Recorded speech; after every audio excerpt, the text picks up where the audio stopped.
in a couple of minutes from now. I request the audiences to kindly stay tuned.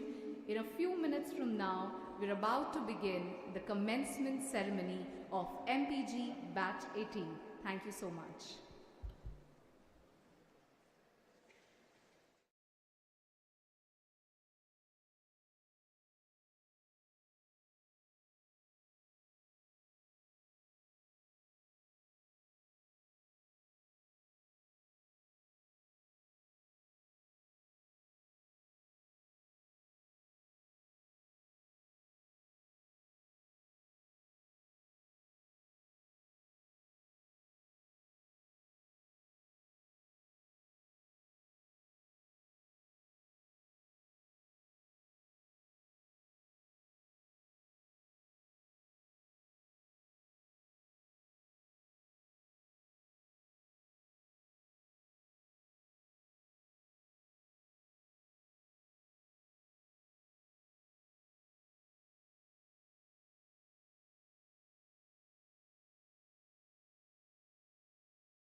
On behalf of Dr. Vishwanath Karad, MIT World Peace University, welcome the honorable guests with a huge round of applause.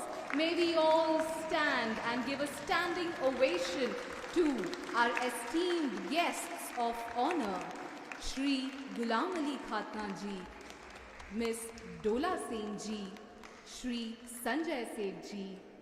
A very warm welcome to our guests of honor, Honorable Executive President Shri Rahul V. Karad sir. Let us all give a huge round of applause. May we all proceed to the ringing of the bell of democracy so that we can commence the very important ceremony of Masters in Political Leadership and Government of School of Government, MIT World Peace University, MPG Batch 18. Let us now give a huge round of applause for ringing the bell of democracy, young dynamic leadership strengthening. Let us all cheer, my dear friends, and the dynamic youth of Bharat.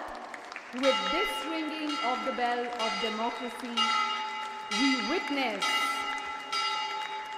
the unveiling of the commencement of MPG Batch 18.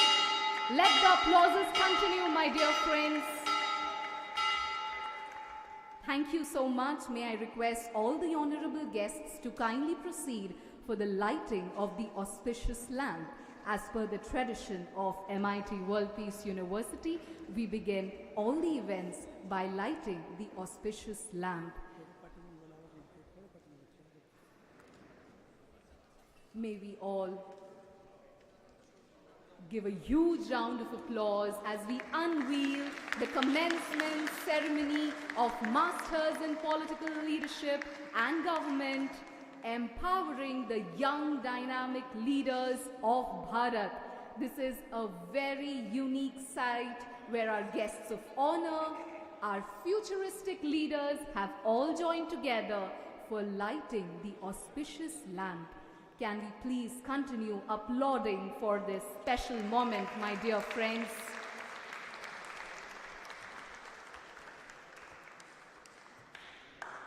Thank you so much. May I kindly request our honorable dignitaries to please come on dais and be seated.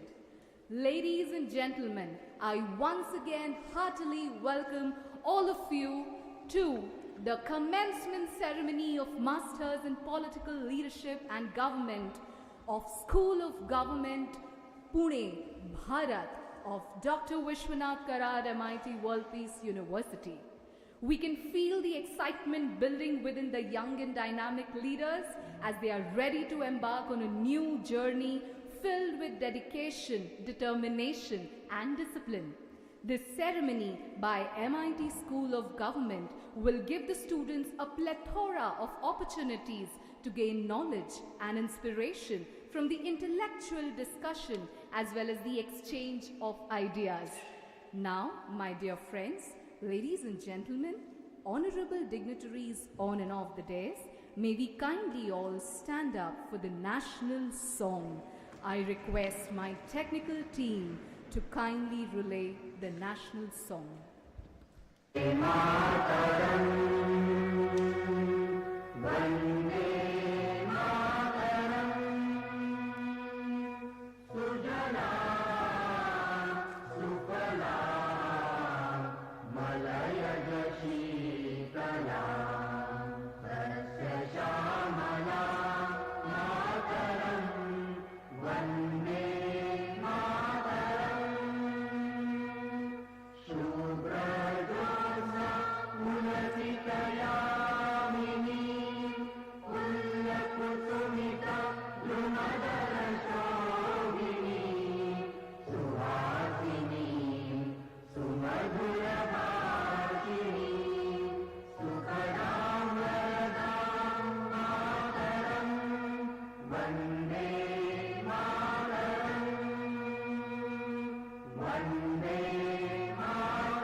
All to please keep standing, and I request all the students and dignitaries on the dais to please join hands, close eyes, and wholeheartedly participate in the World Peace Prayer. May I kindly request my technical team to relay the World Peace Prayer.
you so much for your wholehearted participation. May we all please be seated. Thank you so much once again to all the budding leaders of tomorrow's Bharat. We all are waiting to unveil this most awaited ceremony, and may I now kindly request Honorable Vice Chancellor of MIT World Peace University, Dr. R.M. Chitnis ji, to please propose the welcome address and express his views. Over to you, sir.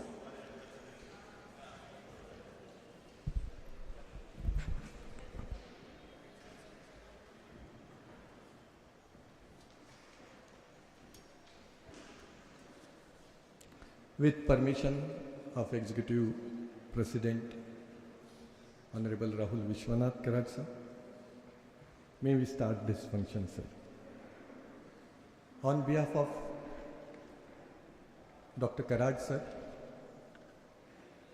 Founder President of MIT Group of Institutions, on behalf of Honorable Executive President Rahul Vishwanath Karad sir, on behalf of all the trustee members, on behalf of Vice Chancellor, Pro Vice Chancellor, Deans, HOS, all the faculty members and administration staff and all the 20,000 students. It gives me immense pleasure, immense honor to welcome dignitaries for induction program of MIT School of Government for academic year 22-23. On behalf of you, may we welcome Shri Gulam Ali Khatana sir, Honorable Member of Parliament, Rajya Sabha. May we welcome Shri Sanjay Seth sir, Honorable Member of Parliament, Lok Sabha, Ranchi, Jharkhand. And may we welcome Honorable Member of Parliament, Rajya Sabha, West Bengal, Madam Dola Singh. Also welcome all the dignitaries on the dais, D.P. Agarwal ji, and off the dais, present here for the auspicious conduction of induction program. As all of you are aware, that inauguration word has come from word inaugure. Why we come together and do inauguration or this induction is that we want best wishes, guidance, direction of all those who are present on the dais, who carry plethora of experience in the domain field in which you are entering today, and the direct transformation of their knowledge through these inductions, and the best compliment, best wishes which are to be augured, augmented, and that is what is inauguration. It is not just ordinary formal ceremony. And that's why it gives me immense pleasure that all of them are present today in person, not in Zoom, non-Zoom, and they will be guiding all of us.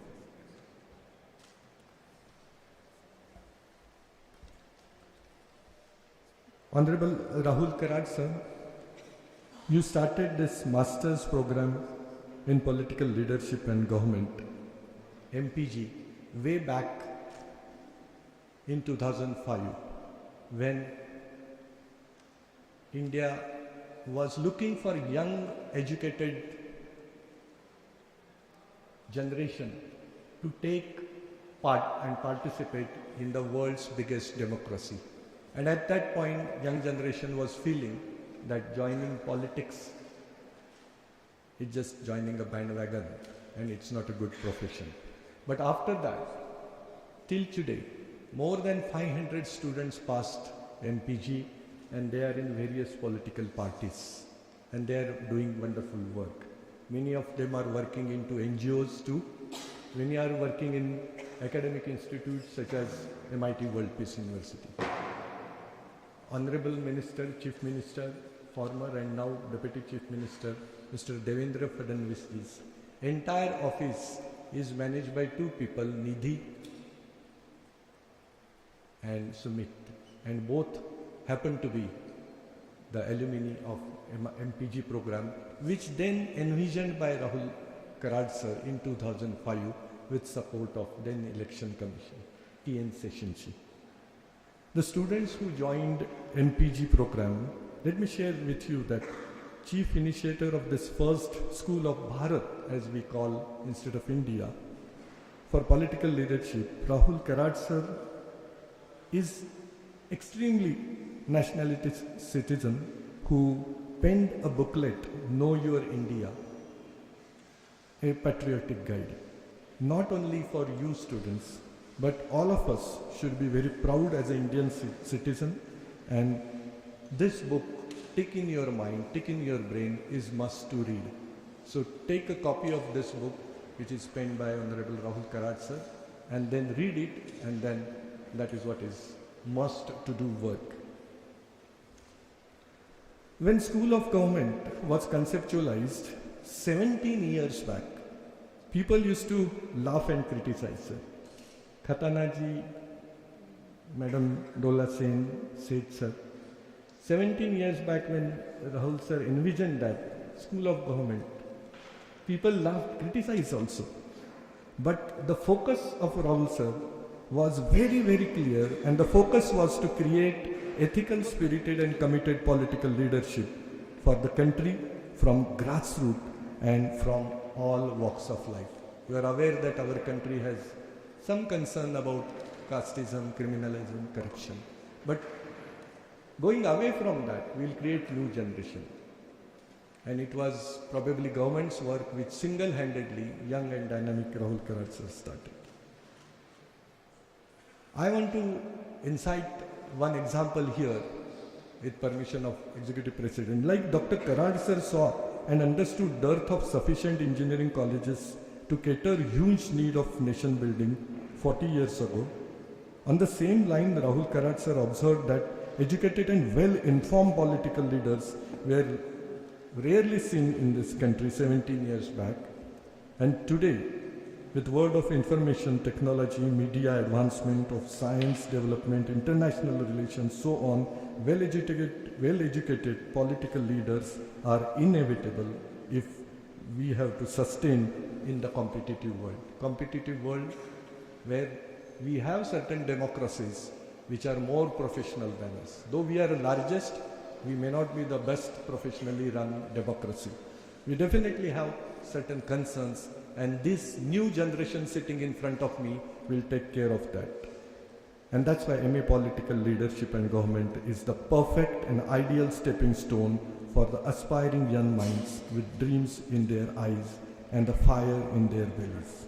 So, MPG program at MIT WPU provides the best combination of systematic education for honing leadership qualities, coupled with methodical teaching on values, virtues, social responsibilities, compassion, harmony, peace, and how to cater that particular constituency. With this word, I would like to conclude, and once again, on behalf of all of you, I welcome all the dignitaries, Honorable Khatana ji, Honorable Dola Madam, and Honorable Seth sir. Wishing you best of the best for next 2 years, and may God give you courage to do what you ought to do in your entire life, next 40 years of career in politics or NGO or social service. Thank you once again for listening to me very carefully. Jai Hind, Jai Bharat. Namaskar.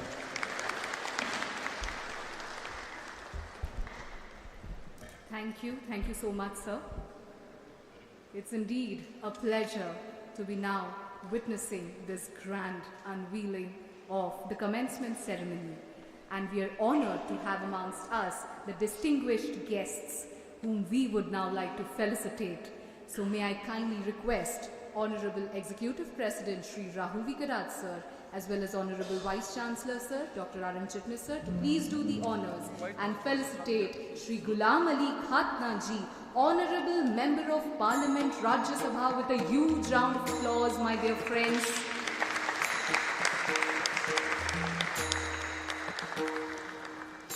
Let us continue with the applauses.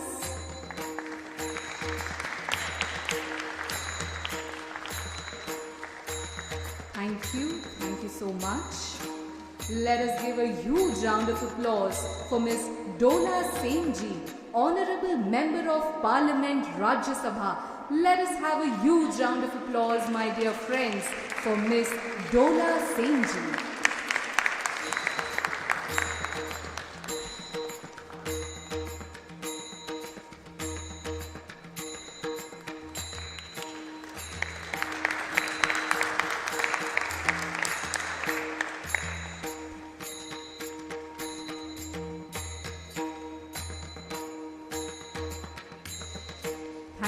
Thank you so much. Let us have a thunderous applause for Shri Sanjay Seth ji, Honorable Member of Parliament, Lok Sabha. Let us hear it for Shri Sanjay Seth ji.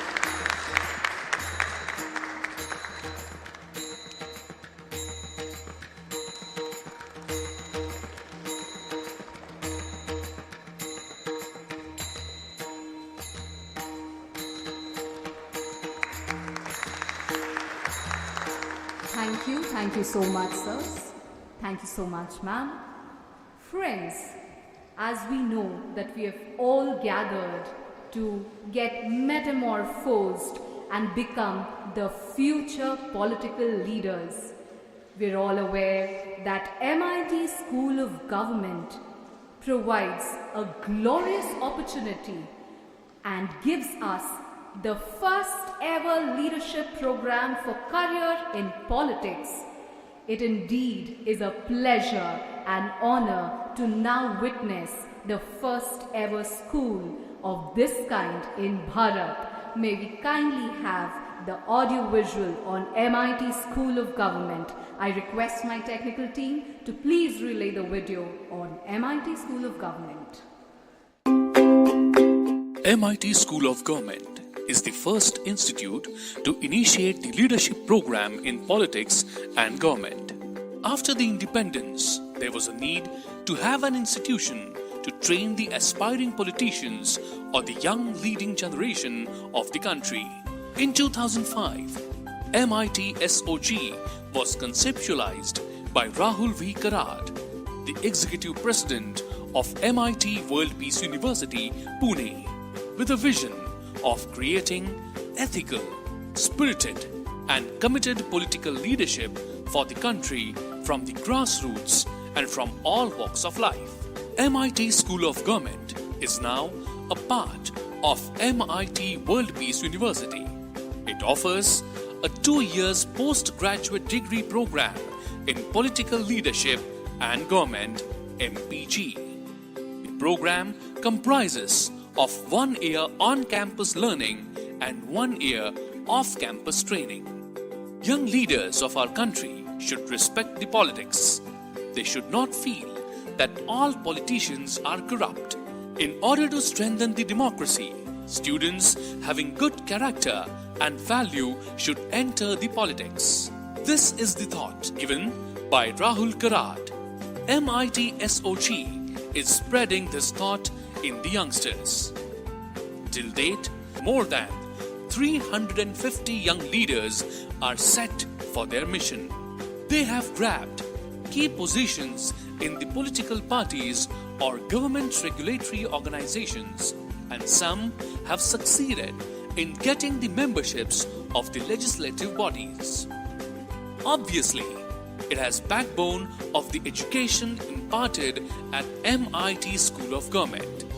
Eminent speakers from all walks of life, be it politics, journalism, economics, sociology, film, guide the participants. Students are exposed to listening, meeting, interacting with more than 100 various scholars and speakers throughout the year. This is the peculiarity of this unique residential learning program.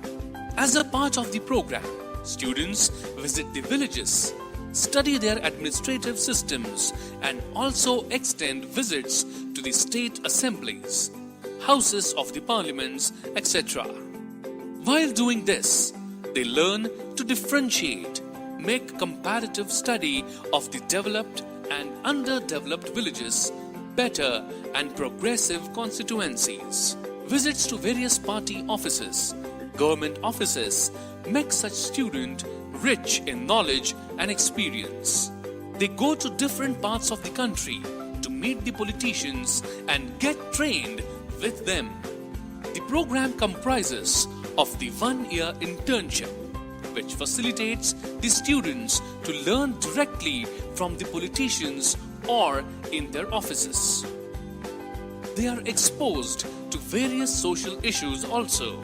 International study tour makes the student compare various political systems, ideologies, structure of nations. Their vision is broadened and mindset is changed. Rahul Karad, the founder of MIT School of Government, says that in order to strengthen the democracy, educated young generation must lead the politics. MIT School of Government is thus molding the students to empower themselves for knowledge, power and courage. This is a small contribution of MIT School of Government towards the nation building.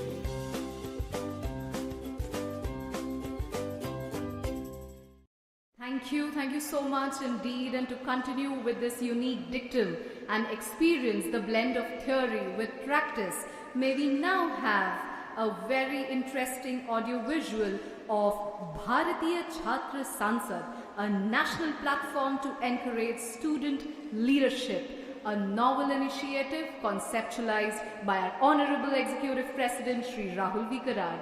May I kindly request my technical team to please relay a video on Bharatiya Chhatra Sansad. Bharatiya Chhatra Sansad, the Indian Students' Parliament, India's largest classroom to inspire, to evolve leaders in politics. Educated and spirited youth can make such big differences when they come into politics. कहते हैं कि the evils of democracy can be cured by more democracy. और जब मैं भारतीय छात्र संसद की बात करती हूँ, तो मेरे लिए भारतीय छात्र संसद एक ऐसा ऐतिहासिक मंच है जो युवाओं को एकत्रित करता है. Bharatiya Chhatra Sansad, abbreviated as BCS, aims to awaken the youth of India to come forward and join the path to strengthen our democracy. That's how I look at this, this very concept of Bharatiya Chhatra Sansad. What way the country can change. I can tell you very few people, this is not a very small number. This number can play a very big role, my dear students. You have a great future, and Bharatiya Chhatra Sansad, the MIT School of Government, India's first school to develop the future politicians, it will go a long way. Every year since its inception and has grown from strength to strength, BCS is an initiative of MIT School of Government, Pune.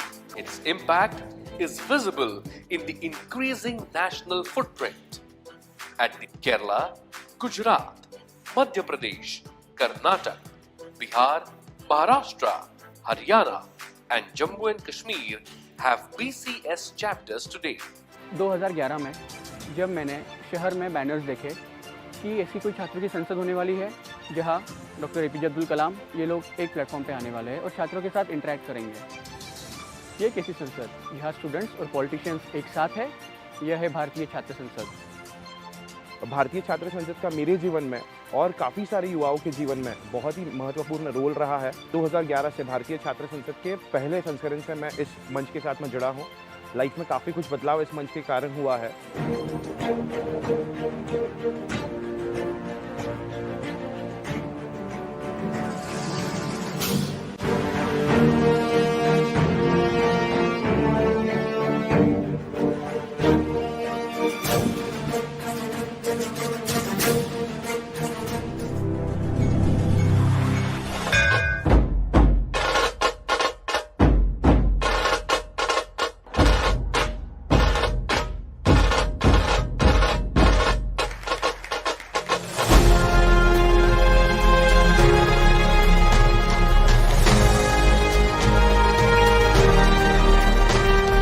सबसे पहले मैं इस देश की सबसे बड़ी संसद को प्रणाम करता हूं.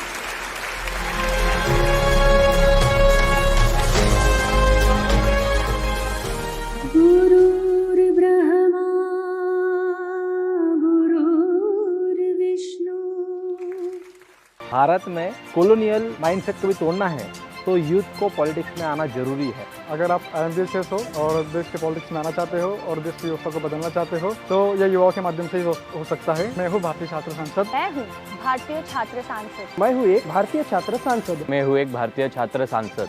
मैं हूँ भारतीय छात्र सांसद। PCS, strengthening democracy and lifting the nation to greater glory. बात करेंगे मिलजुल कर अब काम करेंगे आओ अब कुछ Thank you so much. Let us have a huge round of applause for this novel initiative, Bharatiya Chhatra Sansad. Indeed, a manifestation of strengthening democracy and inspiring youth. I'm sure our students can feel the verve and vitality of these very unique initiatives. It is time for our students to express their views from the MPG Batch 18.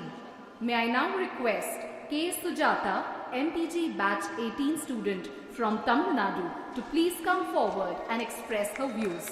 Over to you. Let us hear it, my dear friends, for K. Sujata.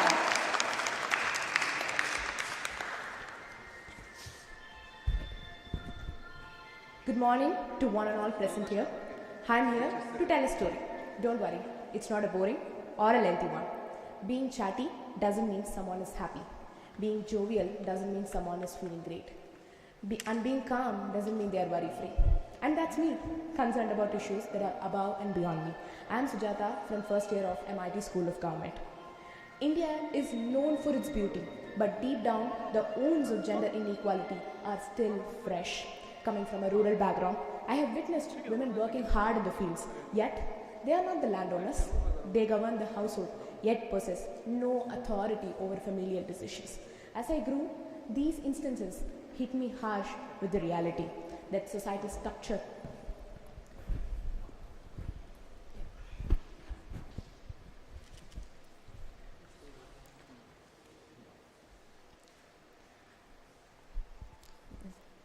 As I grew, these instances hit me hard with the harsh reality that societal structure can change, but one thing remains the same. That is, women are expected to exist as second-class citizens. This can be changed only through decision-making authority and informed policy-making. To make myself eligible to be an informed leader, I've come to Pune all the way from Chennai. It was the same with my classmates. Our class is the literal definition of the whole of India in the same room. With a diverse peer group and interactive environment, we are debating and evolving into better versions of ourselves each day. The MIT School of Government is helping me to turn my aspirations of making it big in the field of politics into a reality. At this moment, I extend my thanks to the staff, heads of School of Government, the college management, and Professor Dr. Vishwanath D. Karad and Mr. Rahul Karad for creating this platform and making us a part of the school. Thank you to all. Thank you so much, Sujata, for expressing your views. Friends, let us now hear it for Shivam Kotyal, MPG Batch 18 student from Uttarakhand, who is here to express his views. Let us continue applauding, please.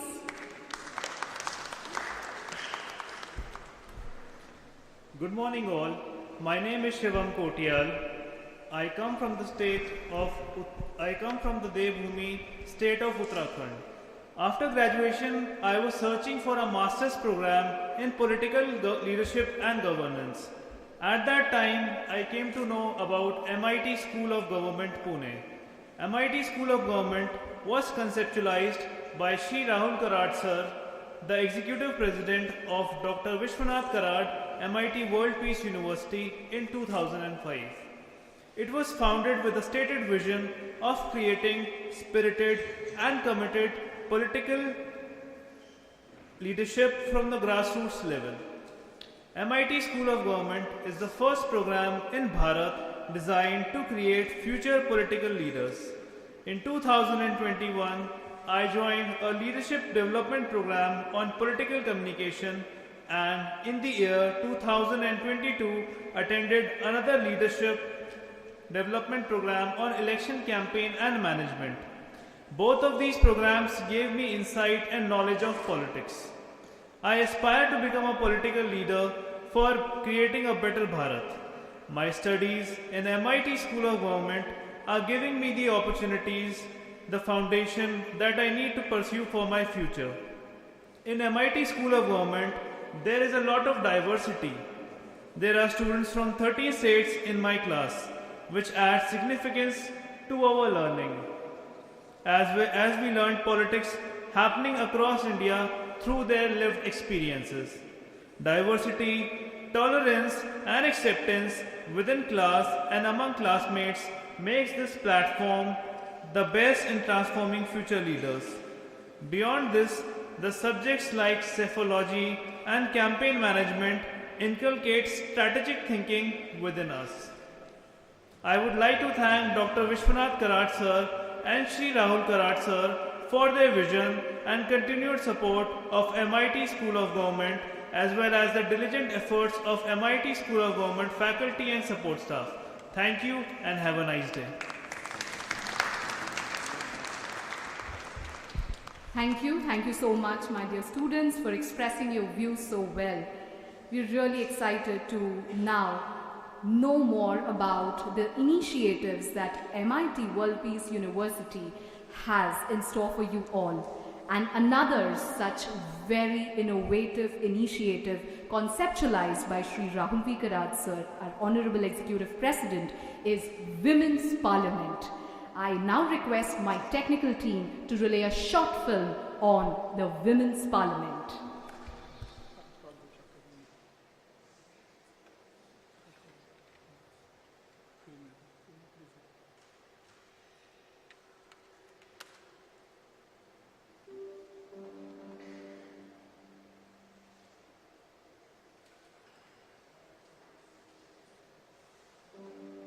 It is one idea.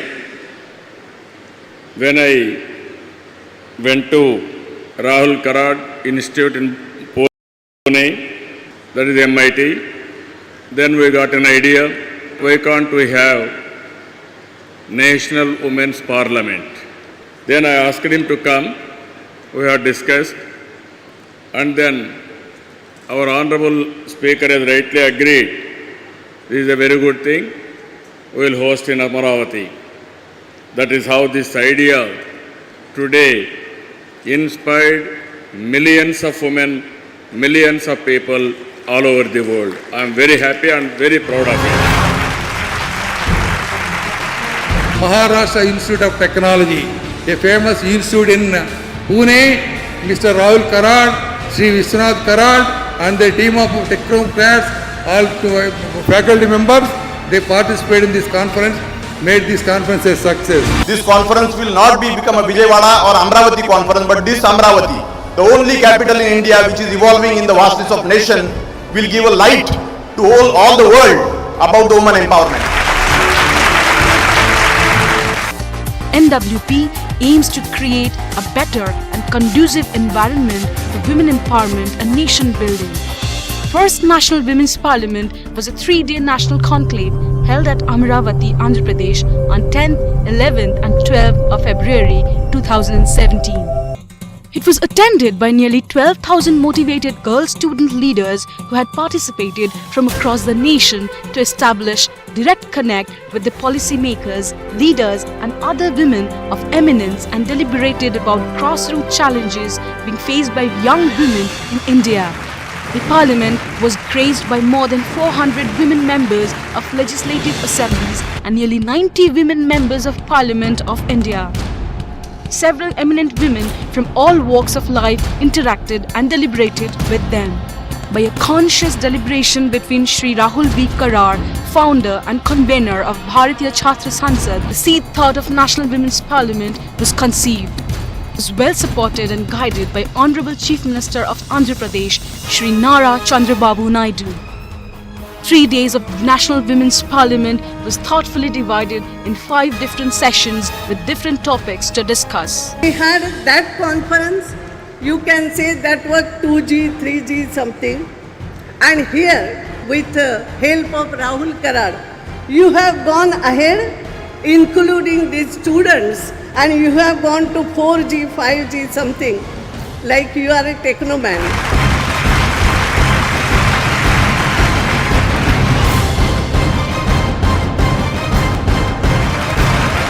You know, Rahul Karad and his father has done such great initiative, so I congratulate him for taking this initiative for women empowerment. Rahul Karad of the MIT, whom I've known for last decades, because of him this event has come here.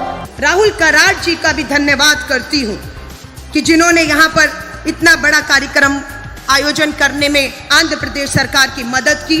मैं राहुल कराड जी को कहना चाहूँगी, दिल्ली के speaker Shri Ram Niwas Goyal जी हमारे बीच में हैं। मैं आपसे भी निवेदन करूँगी, अगर इस तरह का महिलाओं को ताकत, शक्ति देने का इसी तरह का।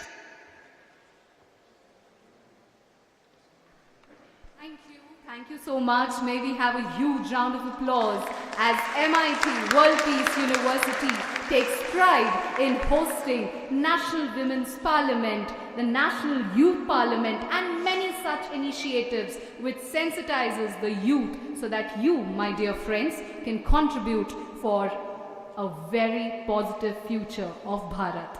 May I now kindly request Professor Parimal Maya Sudhakar, the head of School of Government, MIT World Peace University, to please come ahead and express his views. Over to you, sir.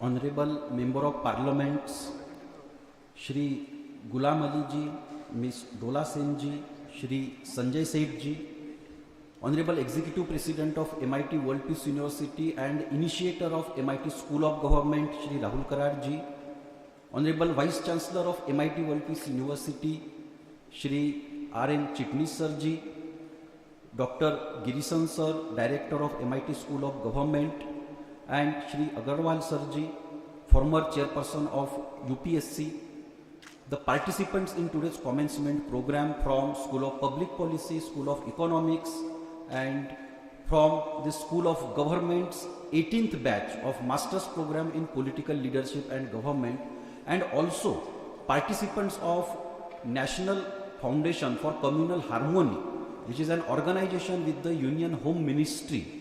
The participants from 5 states who have come to MIT World Peace University for 5 days for their Know My Bharat program. I heartily welcome all of you on behalf of MIT World Peace University and MIT School of Government. As a poet from Punjab, Pash once famously said, सबसे खतरनाक होता है हमारे सपनों का मर जाना। और हमारे भारत के युवाओं के भारत को प्रगतिशील लोकतांत्रिक देश बनाने के सपनों को जिंदा रखने के लिए आज से 18 साल पहले श्री राहुल कराड सर ने MIT स्कूल ऑफ गवर्नमेंट की स्थापना की थी। ऐसे युवा जो राजनीति में आना चाहते हैं, लेकिन राजनीति में किस तरह से आए, राजनीति में आके किस तरह से योगदान दे, इसके बारे में जो अवसर तलाश रहे थे, ऐसे युवाओं के लिए आज से 18 साल पहले MIT स्कूल ऑफ गवर्नमेंट की स्थापना की थी। और पिछले 18 साल में MIT स्कूल ऑफ गवर्नमेंट की जो जर्नी है, उससे ये पता चलता है कि इस छोटे से ही पीरियड में ये जो एक छोटा सा प्रयास था, उसने भारत में लोकतंत्र को शक्तिशाली बनाने के लिए और उसको जन जन तक पहुंचाने के लिए एक बड़ा योगदान दिया है। पिछले 18 साल में स्कूल ऑफ गवर्नमेंट से जो स्टूडेंट्स पास आउट हुए हैं, वो आज अलग अलग राजनीतिक दलों में अलग अलग पदों पर कार्यरत है। कुछ नेशनल स्पोक्सपर्सन है, कुछ चीफ मिनिस्टर्स और पार्टी लीडर्स के साथ काम कर रहे हैं, कुछ गवर्नर्स ऑफ स्टेट्स के साथ काम कर रहे हैं। स्कूल ऑफ गवर्नमेंट के कुछ पार्टिसिपेंट्स जिला परिषद, पंचायत समिति, ग्राम पंचायत में ग्रासरूट डेमोक्रेसी को मजबूत करने के लिए काम कर रहे हैं। और जनतंत्र में पढ़े लिखे युवाओं की शिरकत स्कूल ऑफ गवर्नमेंट ने पिछले 18 सालों में वो एक शुरुआत जो की थी, वो आज फ्रूटफुल हो रही है। दूसरा स्कूल ऑफ गवर्नमेंट का जो योगदान रहा है, वो योगदान ये रहा है कि सिर्फ स्कूल ऑफ गवर्नमेंट के माध्यम से ही नहीं, बल्कि भारतीय छात्र संसद, राष्ट्रीय सरपंच संसद, national women's parliament, national teachers congress, इन तमाम माध्यमों से हमारे देश के अलग अलग घटकों को, अलग अलग सेक्शंस को जनतंत्र की मुख्य धारा में लाने का प्रयास भारतीय छात्र संसद, नेशनल वुमेन्स पार्लियामेंट के द्वारा किया गया है। और सबसे जरूरी है कि उनकी कैपेसिटी बिल्डिंग का प्रयास इन तमाम माध्यमों के द्वारा किया गया है। आज हम लोग इससे भी ऊपर उठकर हम लोग आज स्कूल ऑफ गवर्नमेंट और भारतीय छात्र संसद की तरफ से एक लंबी छलांग हम लोग लेने की कोशिश कर रहे हैं, जिसमें हम लोग कोशिश कर रहे हैं श्री राहुल भी कराड़ के नेतृत्व में देश भर के मेंबर ऑफ लेजिस्लेटिव असेंबलीज और लेजिस्लेटिव काउंसिल्स उनको इकट्ठा लाया जाए और भारत का पहला जनप्रतिनिधियों का सम्मेलन, विशाल जनप्रतिनिधियों का सम्मेलन आयोजित किया जाए, जिसके द्वारा हम लोग भारत के जनतंत्र को सबसे बड़े जनतंत्र से सबसे बेहतरीन जनतंत्र में हम लोग तब्दील कर सके।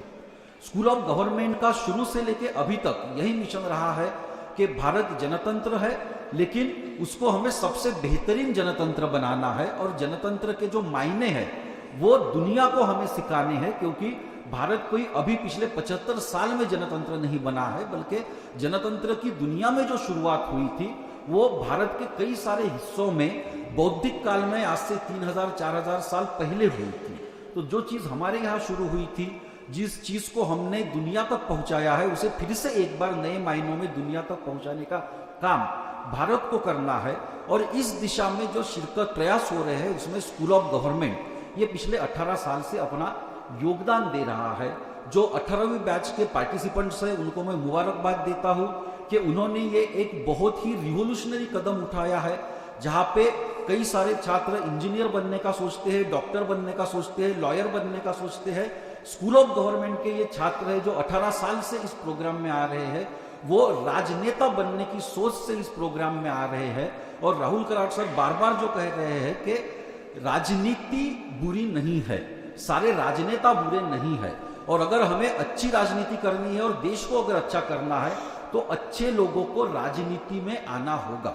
और ये स्कूल ऑफ गवर्नमेंट के छात्र उसकी मिसाल है कि आज भी हमारे देश में ऐसे युवा है जो सामने आके खुल के कहते हैं कि हमें राजनीति करनी है और राजनीति से हमें इस देश का चरित्र बदलना है। इन्हीं बातों के साथ मैं अपनी बात समाप्त करता हूं। बहुत बहुत धन्यवाद। Thank you so much, sir, for your words of encouragement and motivation. Friends, now it is time to witness another unique and the most prestigious initiative which has been conceptualized under the patronage of Shri Rahul V. Karad sir, Honorable Executive President of MIT World Peace University. Friends, the acronym NLC stands for National Legislators Conference, which is now going to be held in 2023. Sure, sir. Bharat, and it is also a proud moment for us to be witnessing very soon a few glimpses on the same. But before that, ladies and gentlemen, it is my honor and privilege to mention that we have with us Shri Rahul V. Karad sir. May I kindly request sir to address the gathering. Thank you. Janani Janmabhumischa Swargadapi Gariyasi.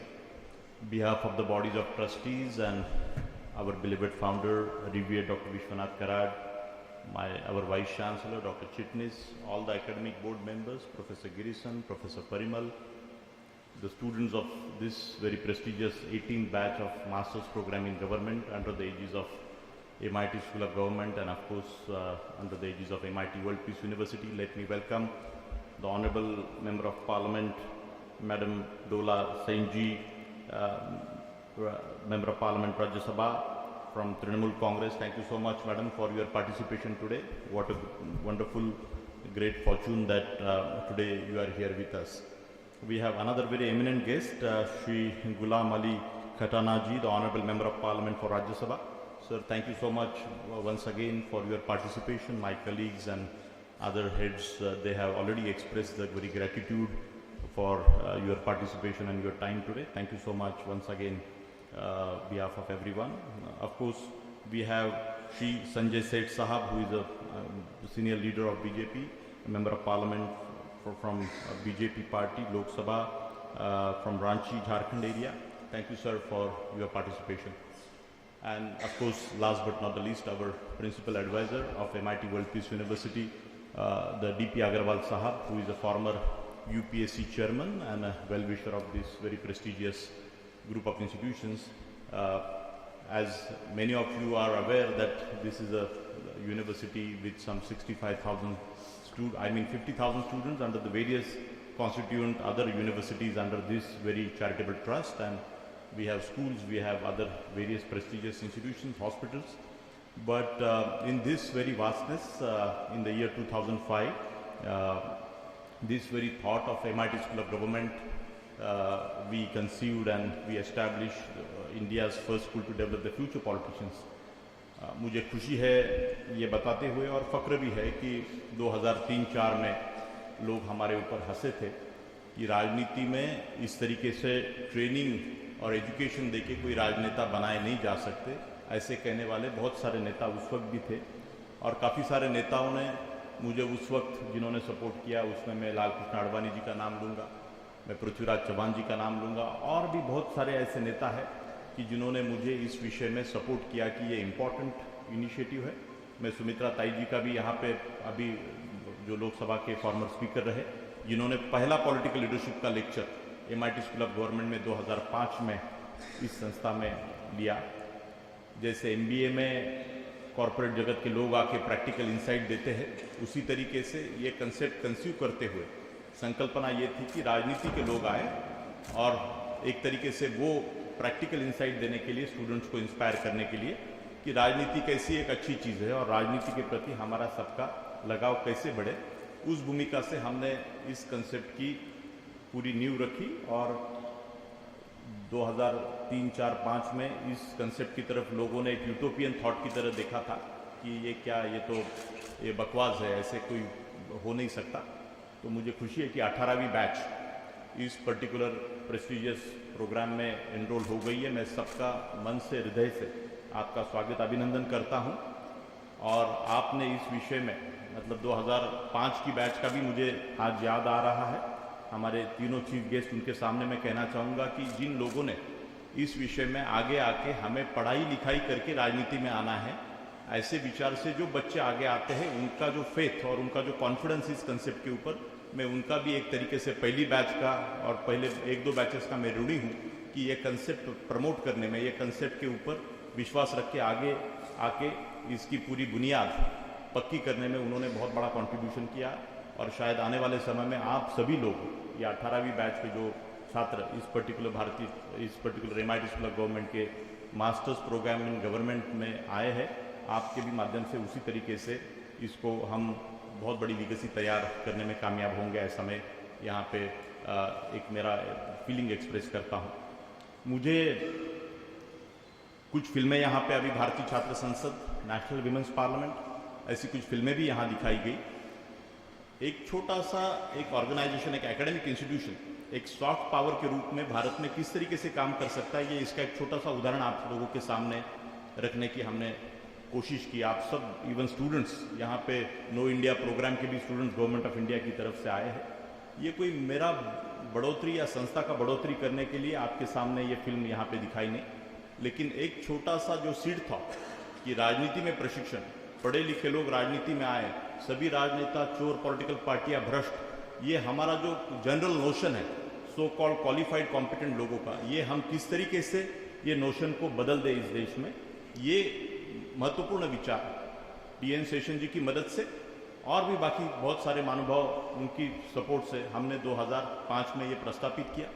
Bharat के चेन्नई हो, बंगाल में भी madam हम आए थे, वहाँ पे भी हमने प्रेस कॉन्फ्रेंस लिया था और अखबारों ने उस वक्त बहुत सारी इसमें चर्चा की कि भाई भारत के इतिहास में एक इस तरीके का एक यूनिक स्कूल जो राजनीति में ट्रेनिंग देने के लिए, और भारत जैसे देश में जहाँ बाहुबली, पैसे की ताकत, हजारों लाखों लोगों को आपको सेंसिटाइज करना है, तो अलग अलग तरीके हम सब लोग जानते हैं और बहुत सारे राजनीति के फैक्ट्स भी हम जानते हैं कि मुंबई के कॉरपोरेटर के इलेक्शन को 15 करोड़ रुपए खर्च करने वाले भी कॉरपोरेटर्स हैं।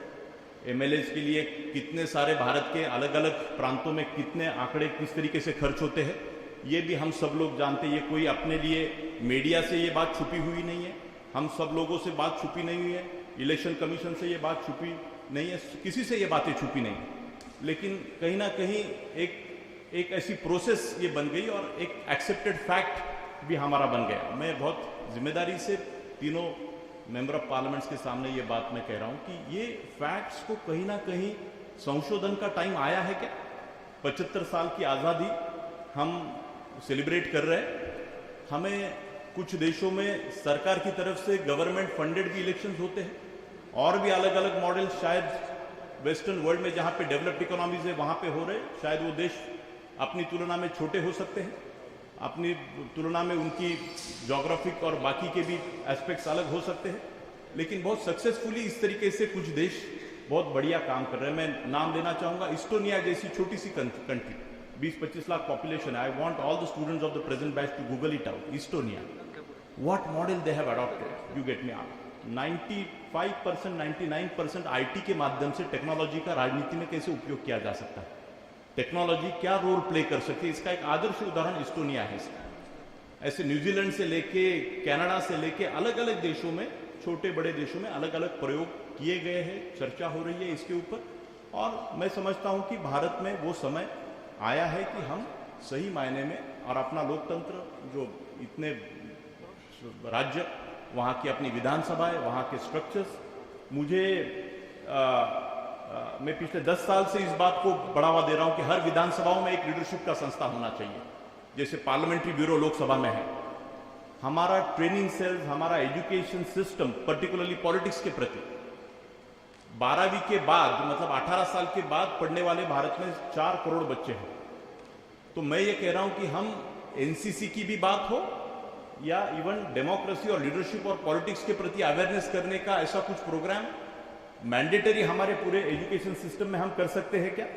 ये भी बात मैं बहुत दिनों से MIT स्कूल ऑफ गवर्नमेंट, भारतीय छात्र संसद और अलग अलग प्लेटफॉर्म्स के द्वारा बोल रहा हूँ। और मुझे ऐसे लगता है कि उसी बात को आगे बढ़ाने के लिए अभी मैडम बागची यहाँ पे बोल रहे थे कि नेशनल लेजिस्लेटर कॉन्फ्रेंस, भारत के इतिहास में 4500 MLAs है, 4300 के लगभग, इनका अभी तक कन्वेंशन कभी भी नहीं हुआ।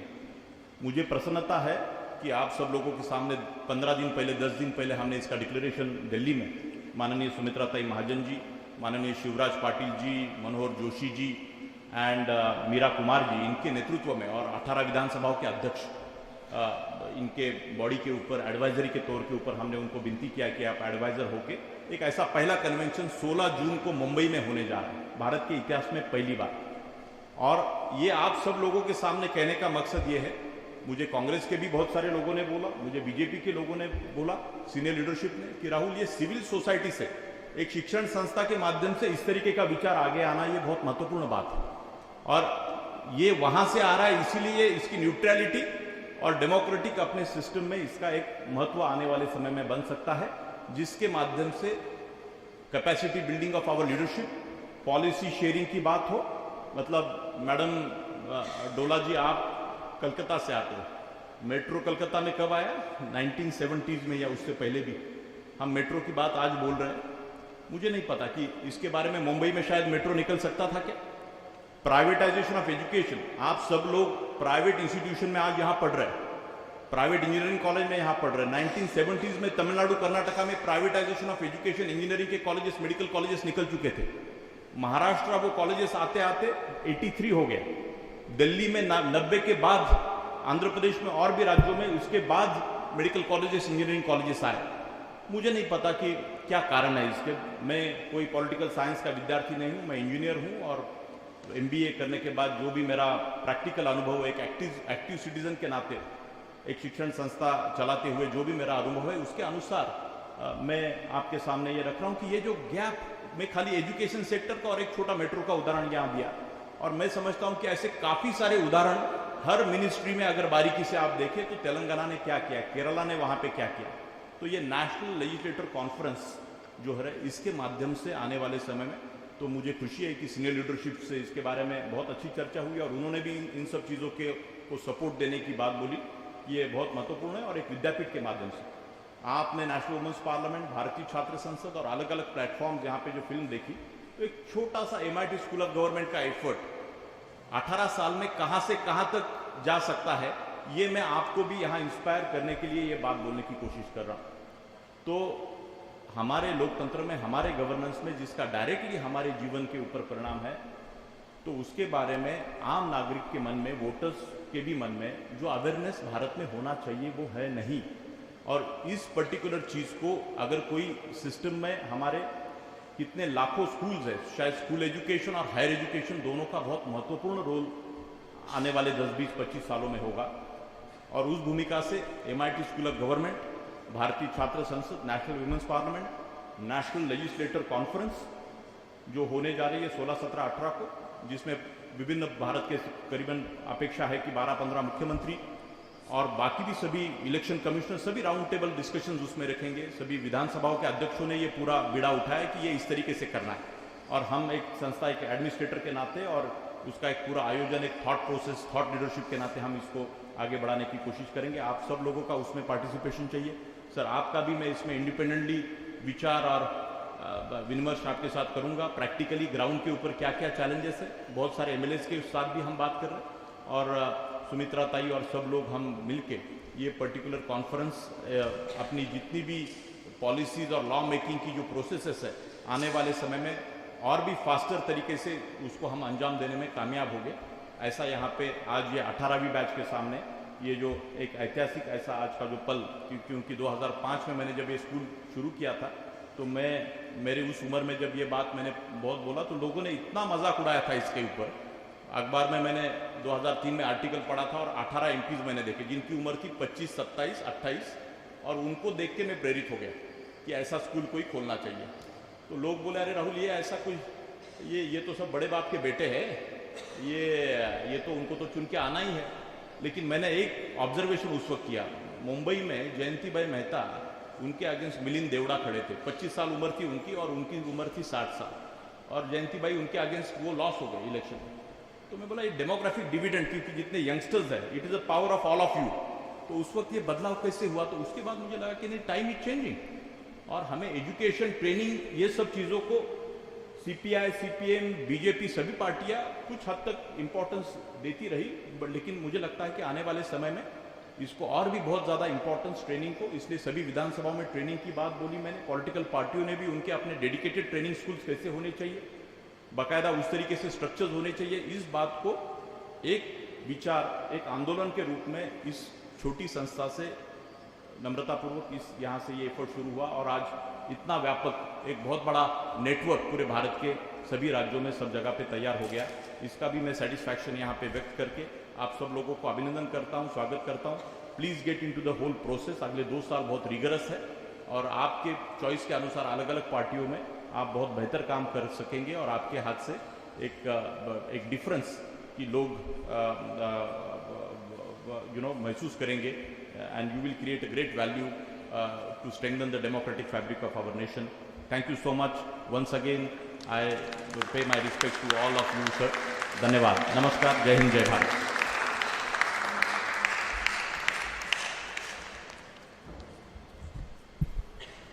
Thank you so much, sir, for your words of encouragement. And as we have seen that we are about to experience very soon in the coming year a festival of democracy, which is about to be the biggest festival of democracy, called National Legislators Conference 2023. May I kindly request my technical team to relay a short film, a theme film on NLC. Over to my technical team. Bharat विश्व के सबसे विशाल लोकतंत्र के 75 साल, इन ऐतिहासिक पलों को महत्वपूर्ण बना रहा है लोकतंत्र का महाकुंभ, यानी प्रथम राष्ट्रीय विधायक सम्मेलन का भव्य आयोजन। आदरणीय शिवराज पाटिल जी, मनोहर जोशी जी, मीरा कुमार जी और सुमित्रा महाजन जी के कुशल मार्गदर्शन में 50 से भी ज्यादा राष्ट्रीय और क्षेत्रीय राजनीतिक दलों की भागीदारी। भारत के राजनीतिक इतिहास में पहली बार एक गैर राजनीतिक मंच पर एकत्रित होंगे भारत के 28 राज्यों और 8 केंद्र शासित प्रदेशों के 4000 से भी ज्यादा निर्वाचित प्रतिनिधि।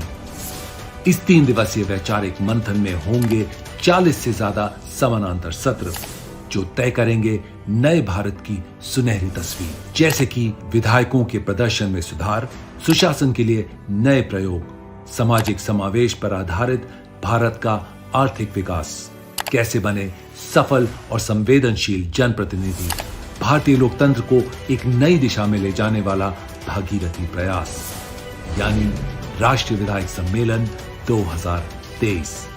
क्या है ये राष्ट्रीय विधायक सम्मेलन? एक मंच जो विधायकों को अपने दायित्वों के निर्वहन में करेगा और अधिक सक्षम, जिससे शक्तिशाली होगा हमारा लोकतंत्र। इस मंच पर होगी जनप्रतिनिधियों के समक्ष आने वाली चुनौतियों पर चर्चा, जातिवाद, सांप्रदायिकता, भ्रष्टाचार और अपराधीकरण जैसी ज्वलंत समस्याओं पर होगा विस्तृत विचार मंथन। राष्ट्रीय विधायक सम्मेलन 2023, जो लिखेगा भारतीय राजनीति की एक नई इबारत, जहां विभिन्न राजनीतिक विचारधाराएं आपसी मतभेदों को भुलाकर करेंगी लोकतंत्र को शक्तिशाली बनाने का अमृत मंथन, जहां मिलेगी युवाओं को राजनीति में आने की प्रेरणा, जहां लिखा जाएगा सुशासन, नेतृत्व, लोकतंत्र और विश्व शांति निर्माण का एक नया अध्याय। भारतीय लोकतांत्रिक मूल्यों से मिलेगी दुनिया को प्रेरणा, जहां भारत को केवल सबसे बड़ा ही नहीं बल्कि सर्वश्रेष्ठ लोकतंत्र बनाने का होगा महायज्ञ। एक ऐसा यज्ञ जो ले जाएगा हमें परिवर्तन की ओर, आत्मनिर्भरता की ओर। भारतीय राजनीतिक इतिहास में उभर रहा है एक नया वैचारिक मंच, पहला राष्ट्रीय विधायक सम्मेलन 2023, national legislators conference 2023। Thank you so much. And now to also experience this, let us have a huge round of applause, my dear friends, to witness the conversion of a dream into reality coming closer by having a very important meeting convened by our Executive President, Shri Rahul Vikaraj sir, in Delhi on NLC. So in this November, we had a very important clarion call for the National Legislators Conference. I request my technical team to kindly relay the glimpses.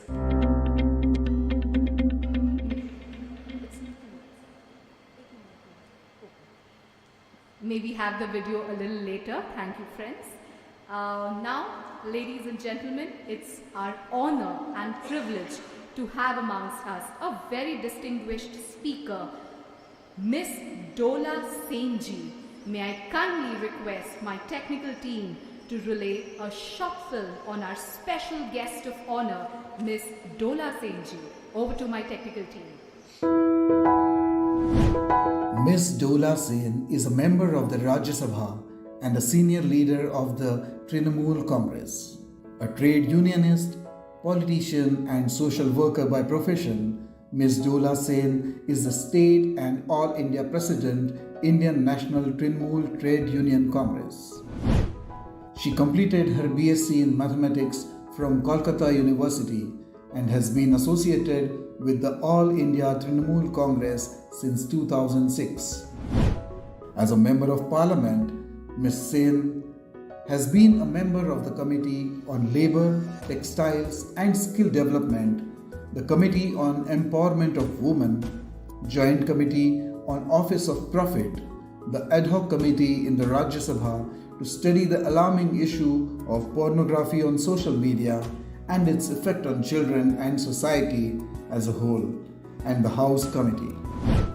She has served as a member of the Court of Manipur University between March 2016 and August 2017, and the Employees State Insurance Corporation since July 2019. Ms. Sen has authored several books and enjoys watching football, cricket and tennis. She also enjoys listening to music during leisure. A thorough professional and an inspiration to women of India. We warmly welcome Miss Dola Sen. Friends, to Miss Dola Senji, ma'am, may I kindly request you to address the gathering. Over to you, ma'am.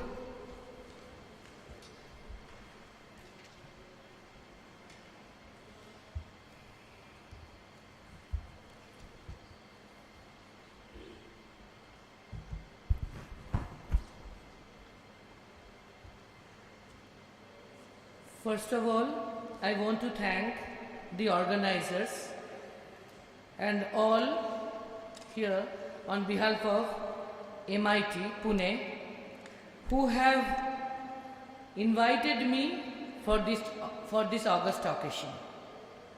I am honored to be here, and specially हम आभारी हैं राहुल जी से, राहुल करार जी से, विश्वनाथ करार जी से, the senior, Rahul ji की माता जी से, बिरीव्ड माता जी से, और अदिति जी से भी, जो फैमिली की तरफ से हम लोगों को अपनाया गया सुबह से, ये हम लोगों को बहुत अच्छा लगा और हम आभारी हैं इसीलिए.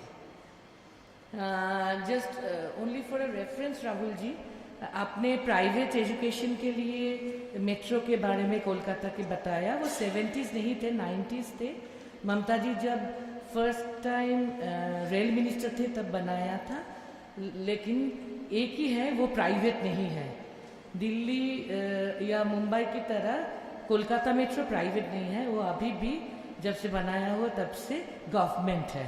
ये सिर्फ लेकिन आपने जो रेफरेंस उठाया वो सही है, लेकिन या रिलेटेड है, लेकिन वो प्राइवेट नहीं है, सिर्फ ये रेफरेंस हम देना चाहते थे. However, as I think the dire need of the hour is that the highly educated students over here, like having deep and up-to-date values of present day of India, should join politics by their own, for the sake of the society, for the sake of the country, for the sake of the people, for the sake of all of us. It's my view. I think that politics should be based on people's service. I repeat, politics should be based on people's service. Though with some degeneration in values, today politics has become accustomed to go with give and take formula. The main reason of corruption is also so, I think. So to make zero corruption India, there is bare need of people's service, humanity, sensitiveness and feeling for the people who are in politics. Those institutions like MIT are organizing, those who are organizing this type of interaction or discussion, we hope that they are ready to grow up or groom themselves for our country, for the people and for patriotism. They are not only for their own income only, I think. Our country does have poverty, hunger, malnutrition, especially for the children, to a large extent, unfortunately, till date. And in this respect, our country is losing their pride, level, standard, and all these are going down according to these corresponding indexes. This is shameful for all of us. So those who are present here have to take oath by their own that we all will take positive initiative to uplift our country in respect of those indexes, hunger, poverty, etc., as well as us too, ourselves too. And for this reason, we have to try to understand and learn the social, political, economic and cultural heritage and the present scenario of our country. And for this, we have to learn the history of our country deeply too. We have to know regarding our constitution, and if we try to have ample knowledge of our constitution and take initiative for that, this has a very good impact of that upon us. Especially, I mean to say that if we want new politics to be introduced over here, all over the country, we have to feel firm that we have to feel firm from core of our heart that with integrity and sincerely we have to feel that from core of our heart that the target and objectives of the preamble of our constitution in all of our lives sincerely. Our country is of versatile religious castes, creeds, languages, etc., cultures. So we have to remember always that we have unity in diversity. This would be the key point of our politics. Those who are present here and obviously are interested in politics for future, they will only take the decision whether they will join politics. It's their prerogative, and if so, then to join which party, etc., by their own, it's also their prerogative. But my submission will be that our country has the basic principle to be secular, democratic and republic. So we have to fix our orientation to go ahead towards plurality and towards no to violence. I will want to share with you another view, small view. We do have all these values from our childhood, I think, by birth, or by schooling, grooming and growing up by our family, by our schools, colleges, etc. Finally, the practicality or crude reality is that as we grew up, we become self-centered. So we have to take conscious effort to ensure that we maintain likewise always while going ahead. By birth, what we inherit, वो हमको आगे ले जाना है. And finally, to conclude, I will tell, we have to remember that not we, but according to our constitution, we the people of India, I mean to say, always the people is the last word. All the history is always made, if we go through world history too, the history is always made by the people only, not by us. So people is the last word.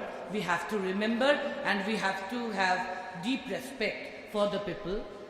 As our constitution also mentioned, we the people of India is the final words. Thank you. And again, thank you very much for giving me the chance. And all the esteemed MPs, Rahul Karadji, the Vice Chancellor and Agarwalji and etc. from MIT and the students, heartiest thanks to all. Thank you.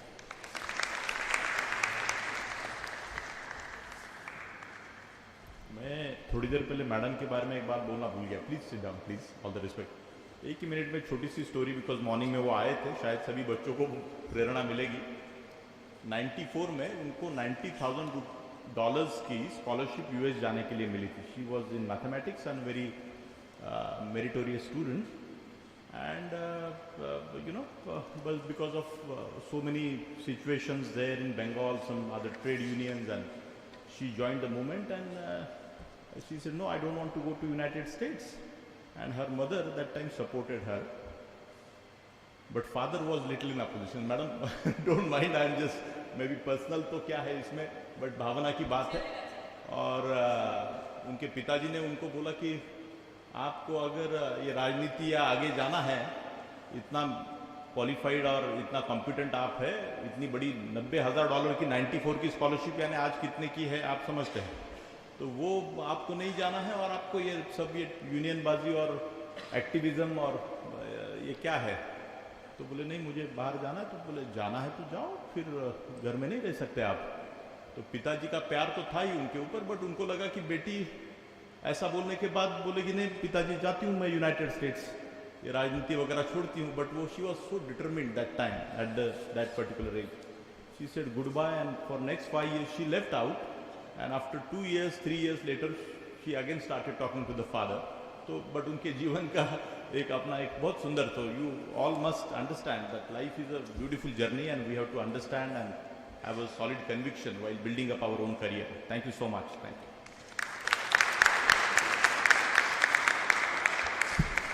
you. Thank you so much sir for sharing this anecdote. Ma'am আপনাকে অসংখ্য ধন্যবাদ জানাই, আপনাকে আমাদের মাঝে পেয়ে আমরা খুবই গর্বিত, অসংখ্য ধন্যবাদ ma'am. Thank you so much ma'am.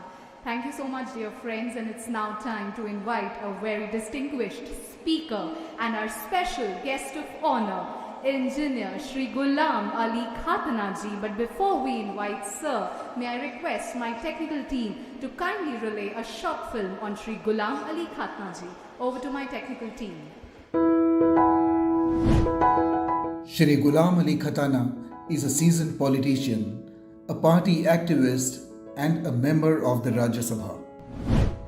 He is a senior member of the Bharatiya Janata Party in Jammu and Kashmir and has been with it since 2008. He also played an important role during the Amarnath Andolan to maintain communal harmony.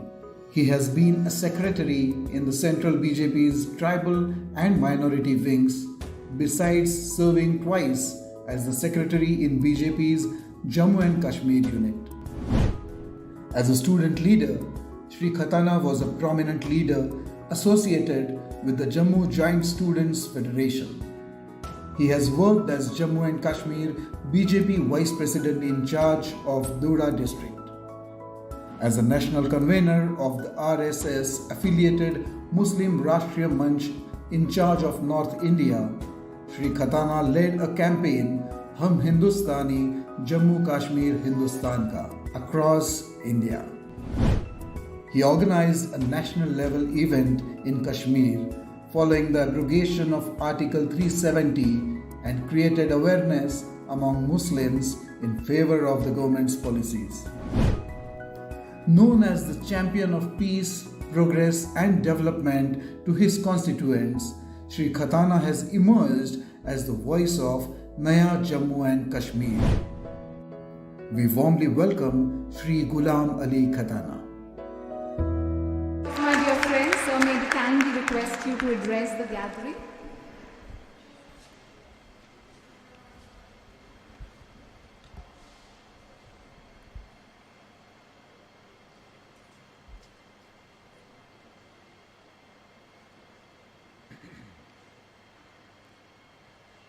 Poona की सरजमीन पे हम रात late आए थे.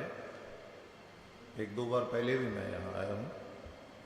हिंदी चलेगी, Hindi Urdu mix है ना.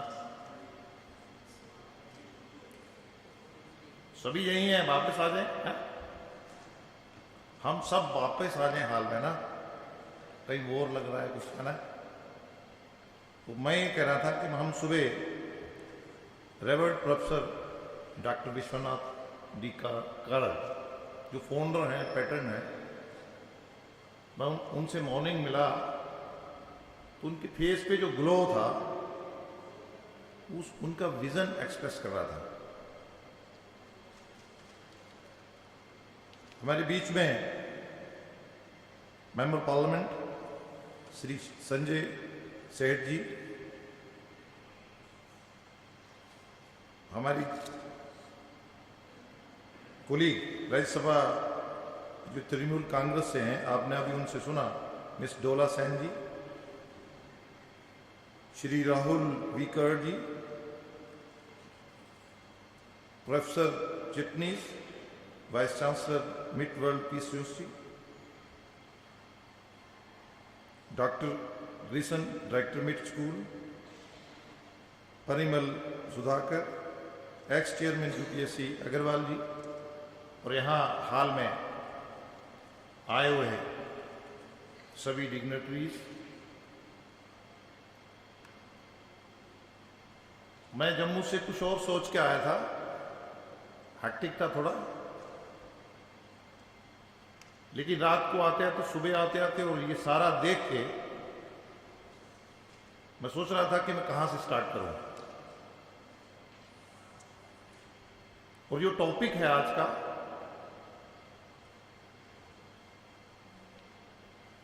कि नौजवान जैसे इंजीनियरिंग को लेते थे कल तक, मेडिकल को लेते हैं, मैनेजमेंट को लेते हैं, स्पोर्ट्स में जाते हैं। मैं बातें आपके बीच में करूंगा, मैं कोई ऐसा लेक्चर देने वाला नहीं हूं जो आप रोज सुनते हैं और आप देते हैं लेक्चर सभी। तो मैं सोच रहा था कि मैं कहां से शुरू करूं। मैं आपको बताऊं कि हमारे देश में अभी ऐसा निजाम नहीं है कि हम वो वाली एजुकेशन लें जो हमारे टैलेंट से जुड़ी हो, जो हमारे अंदर इन्वॉल्व हो। हम बेसिकली क्या करते हैं कि हमें एक ट्यूब में डाल दिया जाता है, नर्सरी, एलकेजी, हाई स्कूल का एजुकेशन, हायर सेकेंडरी, कॉलेज, और जब हायर सेकेंडरी के बाद हम डिसाइड करते हैं तो हम कॉपी करते हैं। हमारा गलती कहां होता है कि हम कॉपी कर लेते हैं कि वो वाला डॉक्टर बन गया, वो वाला अमेरिका में चला गया, वो इतने पैकेज पे चला गया, बट हम उसको भूल जाते हैं जिसका हमें पैशन है, जो हमारा इनबॉर्न है। अब हमारा मजबूरी है, हम दो तीन चीजों का हमारा माइंडसेट दबाया हुआ है। बड़ा नौकरी मिल जाए, सरकारी हो, पहले आईएएस, आईटीएस, बड़ी देश लेवल, उसके बाद बड़ा पैकेज मिल जाए, फॉरेन में जाएं। ये सब इनबॉर्न नहीं है, ये हमारे नेचर से नहीं मिलता है।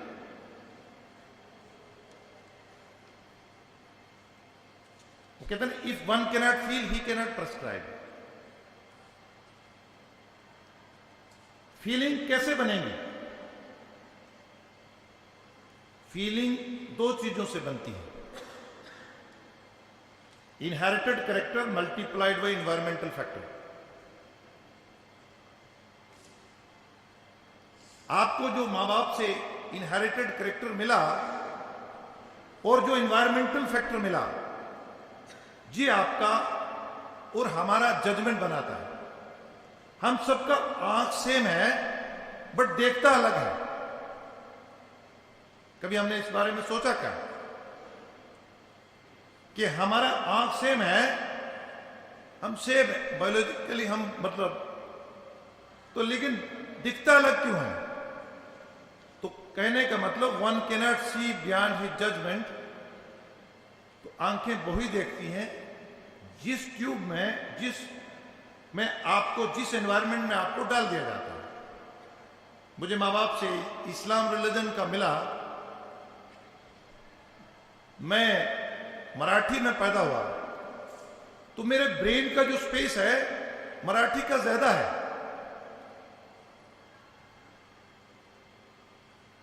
जब हमारा जजमेंट बन जाएगा तो हम अपने इर्द गिर्द जो डेमोक्रेसी के पिलर्स हैं उनको समझ पाएंगे।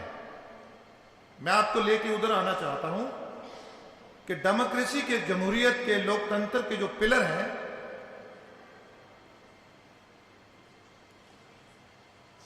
अभी मेरा ब्रीफ सा वीडियो आपके सामने चला तो ये एनवायरमेंटल फैक्टर में आ गया।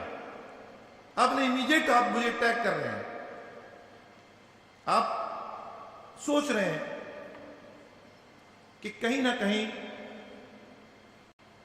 लेकिन परसेप्शन और प्रैक्टिस में अंतर रह जाता है। परसेप्शन जो बनाई जाती है, प्रैक्टिस जो अब आप फील्ड में जाते हैं।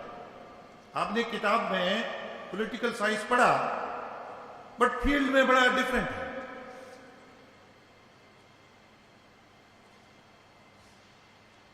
डिफरेंट है ना? तो मेरा कहने का मतलब यह है कि हमने जब जजमेंट बन गया, then we can understand the pillars of democracy. और दूसरा हमने ये अडेप्ट करा है, हमारा अपना तो नहीं है ना अंदर से। ठीक है, हमने बहुत सारी अमेंडमेंट्स करी, चेंज लॉ ऑफ नेचर है, बहुत सारे लोग ऐसे कहते हैं ना, अमेंडमेंट्स हैं, एवोल्यूशंस है। जब मैं साइंस पढ़ता था तो सूरज फिक्स था, बाकी इर्द गिर्द घूमते थे। मेरे बाद में बच्चे ने साइंस पढ़ी तो उसने कहा नहीं, सूरज भी घूमता है। तो हमारी आंखें, इससे पता चला, मैंने एक एक्वेशन बनाया, हो सकता ग्रामेटिकली वो गलत हो, और इतना मानी भी नहीं मेरे लिए रखता, कि definition of anything is directly proportional to the level of information. Definition किसी भी चीज का है,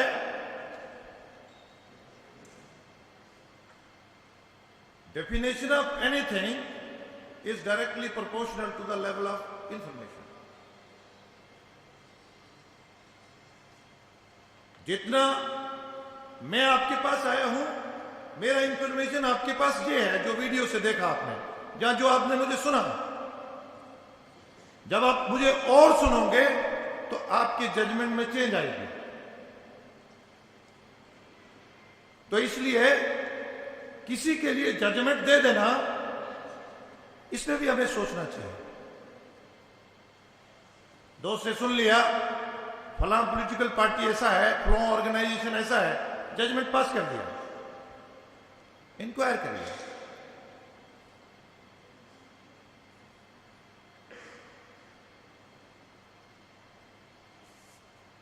मैं आपको बताऊं, जब मैं छोटा था तो मेरे फादर की डेथ हो गई। हम किसान हैं, हमारी जमीन है,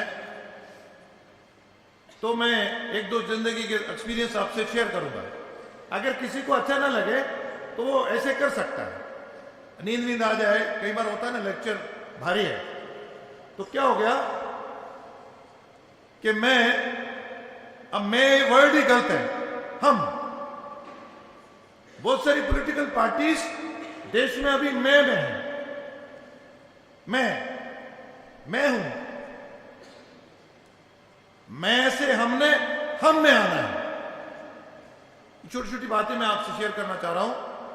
तो हमारा फैमिली बिजनेस था, मैं 8th 9th स्टैंडर्ड में था, तो फैमिली में हम यूजुअली सपोर्ट करते हैं, हमारा जॉइंट फैमिली रहता है, हम घर का सब काम करते हैं, स्कूल में भी जाना है और खेती बाड़ी भी करना है, सब काम देखना है। मेरे पास ऑप्शन था कि फैमिली का बिजनेस ज्वाइन करूं, मैंने ऑप्ट करा नहीं, मैं ट्यूशन करूंगा। मैंने ट्यूशन करना और पब्लिक के छोटे छोटे इश्यूज, किसी को बिजली का खंभा नहीं है, छोटी उम्र में 8th 9th स्टैंडर्ड में डीसी के पास जाना है, मैंने वहां से स्टार्ट करा और एंथुसियाज्म था। चलते चलते मैं पार्ट सेकंड में चला गया, वहां इंजीनियरिंग सिलेक्शन हो गया। मैं आरईसी श्रीनगर गया, वहां से मैं वापस आ गया, मैं एक स्टूडेंट लीडर था। हम बड़े बड़े काम प्रोटेस्ट करते थे, हम चेतना यात्राएं करते थे, अवेयरनेस। वो किस लिए? कि वो इन्वॉल्व से लिंक कर रहा था। जैसे आपने कभी, अब थोड़ा मुझे और डालना पड़ेगा कुछ, आप बोर ना हो जाए। जैसे आपने कभी सुना होगा कि सास और बहू का लड़ाई रहता है, कभी सुना है आपने ना? रोज सुनते हैं, क्यों रहता है? और सास बूढ़ी है, कमजोर है, थकती नहीं है, बहू जवान है, थक जाती है। कभी सुना, सोचा? सास का जो ब्रेन और एक्शन है वो एक दिशा में है, और बहू का एनवायरमेंट शादी का क्रिएट करके उसका 10-20% अभी ब्रेन ससुराल में आया, बाकी सारा उसका मायके में है, उसकी स्कूलिंग में है, अभी 20 कदम आगे चलता है, 80 कदम कट जाता है, इसलिए वो थक जाता है। तो इसलिए जो नौकरी, जो पेशा, जो प्रोफेशन, एंड उसमें मुझे लगन नहीं है, शौक नहीं है, पैशन नहीं है, तो उसमें थकावट हो जाती है? इसलिए हमारे नेता जो माँ बाप से बने हैं, जो इंडस्ट्रियलिस्ट बने हैं, वो थक जाते हैं 20 लोगों से मिले। मुझे 100 के बाद जब लोग मिलते हैं तो मुझे और ऊर्जा आती है। क्यों? क्योंकि मेरी जो कदम और जो मेरी एनर्जी है और जो मेरी सोच है वो एक दिशा में चल रही है। तो जो भी काम आप करें अपने मन से करें। हाँ, आपको प्रॉब्लम आएगी, है टफ है, क्योंकि आपने एक समाज का अनसीन आपके ऊपर कवर है, हमारे ऊपर अनसीन कवर है। बड़ा बंगला होना चाहिए, बड़ा नौकरी वाला होना चाहिए, बड़ी गाड़ी होनी चाहिए, बड़ा सूट वूट होना चाहिए। हमने इस बैरियर को तोड़ना है। लाइफ को बगैर एक्सक्यूज के जीना है। लाइफ को बगैर एक्सक्यूज के जीना है। अगर आप बगैर एक्सक्यूज के नहीं जियोगे तो आप सिर्फ कॉपी करोगे जिंदगी में, और आपका ब्रेन बगैर इस्तेमाल किए आप इस दुनिया में से 50 साल, 60 साल, 70 साल, 2 साल, 1 साल, 1 सेकंड, जो आपको जिंदगी मिला है 100 साल, वैसे ही चला जाएगा। तो मैं फिर अपने टॉपिक की तरफ आता हूं कि हम, देखिए बात बड़ी सीधी है, मैंने बहुत सारी एग्जांपल्स आपसे शेयर करनी थी।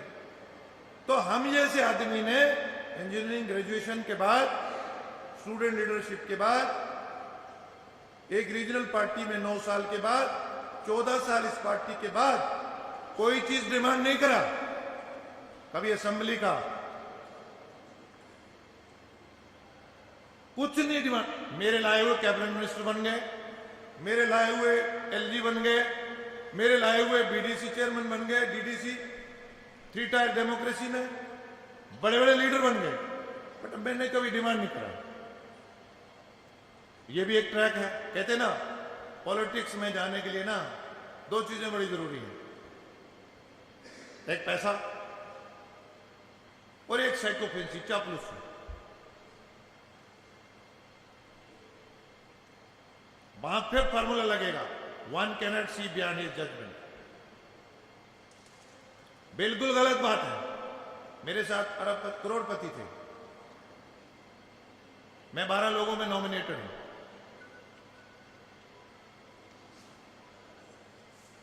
मैंने कोई काम ऐसा नहीं किया है कि जिस फेथ का मैं हूं वो डिस्टर्ब हुआ हो। आपके सामने एक बड़ी पुअर बैकग्राउंड से राज्यसभा में हूं। अभी 6-8 दिन वहां था हिमाचल में, सबसे ज्यादा चला वहां, 8 डिस्ट्रिक्ट में गया हूं। मैं आपको क्यों बता रहा हूं ये, कि हमें इन सब चीजों में प्रॉब्लम आएगी। क्यों? क्योंकि हमने ट्रेडिशनल लाइफ को छोड़ना है, थोड़ा हटके जीना है, उसमें प्रॉब्लम आएगी आपको। इमीडिएट आपने लाइफ सेटल करनी है, आपको रिश्ते करने में प्रॉब्लम आ जाएगी। आप सोचोगे यार लीडरशिप तो बड़ी टफ चीज है, या फिर बड़े बाप का दादे का बेटा हो तो वही पॉलिटिशियन बने, या फिर पैसा हो वही बने, या फिर साइकोपैथ। ऐसा नहीं है, ये एक अनसीन कवर है आपके आसपास, आप इससे बाहर आइए। वो वर्ल्ड है जो हम अभी अपनी आंखों से, हमने सोचा कि हम मॉडर्न हो गए, हम एसी रूम में रहते हैं। हमने क्या सोच लिया कि हम मॉडर्न हो गए, हम एसी रूम में रहते हैं, मेरे पास रेफ्रिजरेटर है। लेकिन हमारा ये मानना है, हमसे वो नोमैडिक आदमी मॉडर्न है। कौन सा? जो घोड़े की पीठ पे अपना आटा और वो उसका खाना बनाने का टाइम और खाना खाने का टाइम आधा घंटा है, और मेरा और आपका टाइम हमने आटा गीला करके रेफ्रिजरेटर में रखा है और उसको 3 दिन खाएंगे।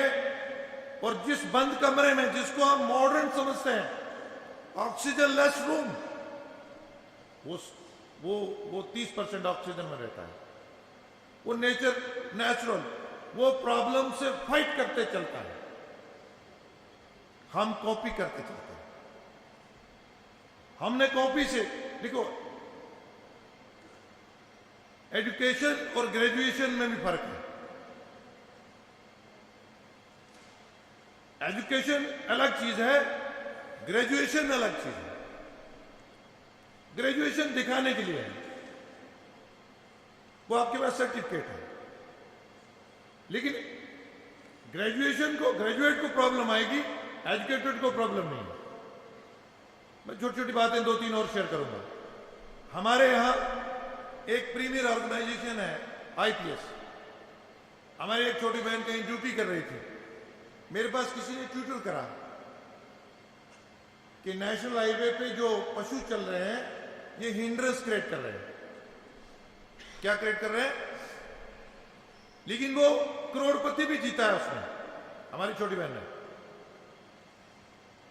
IPS है, बट हमने फोन करा उनको, हमारे पास ट्वीट आया, हमने कहा national highway authority of India पहले थी, जब वो उसका भेड़ बकरी का रोड पहले था। हमने जब ट्वीट करना है, क्यों करा ऐसा ट्वीट?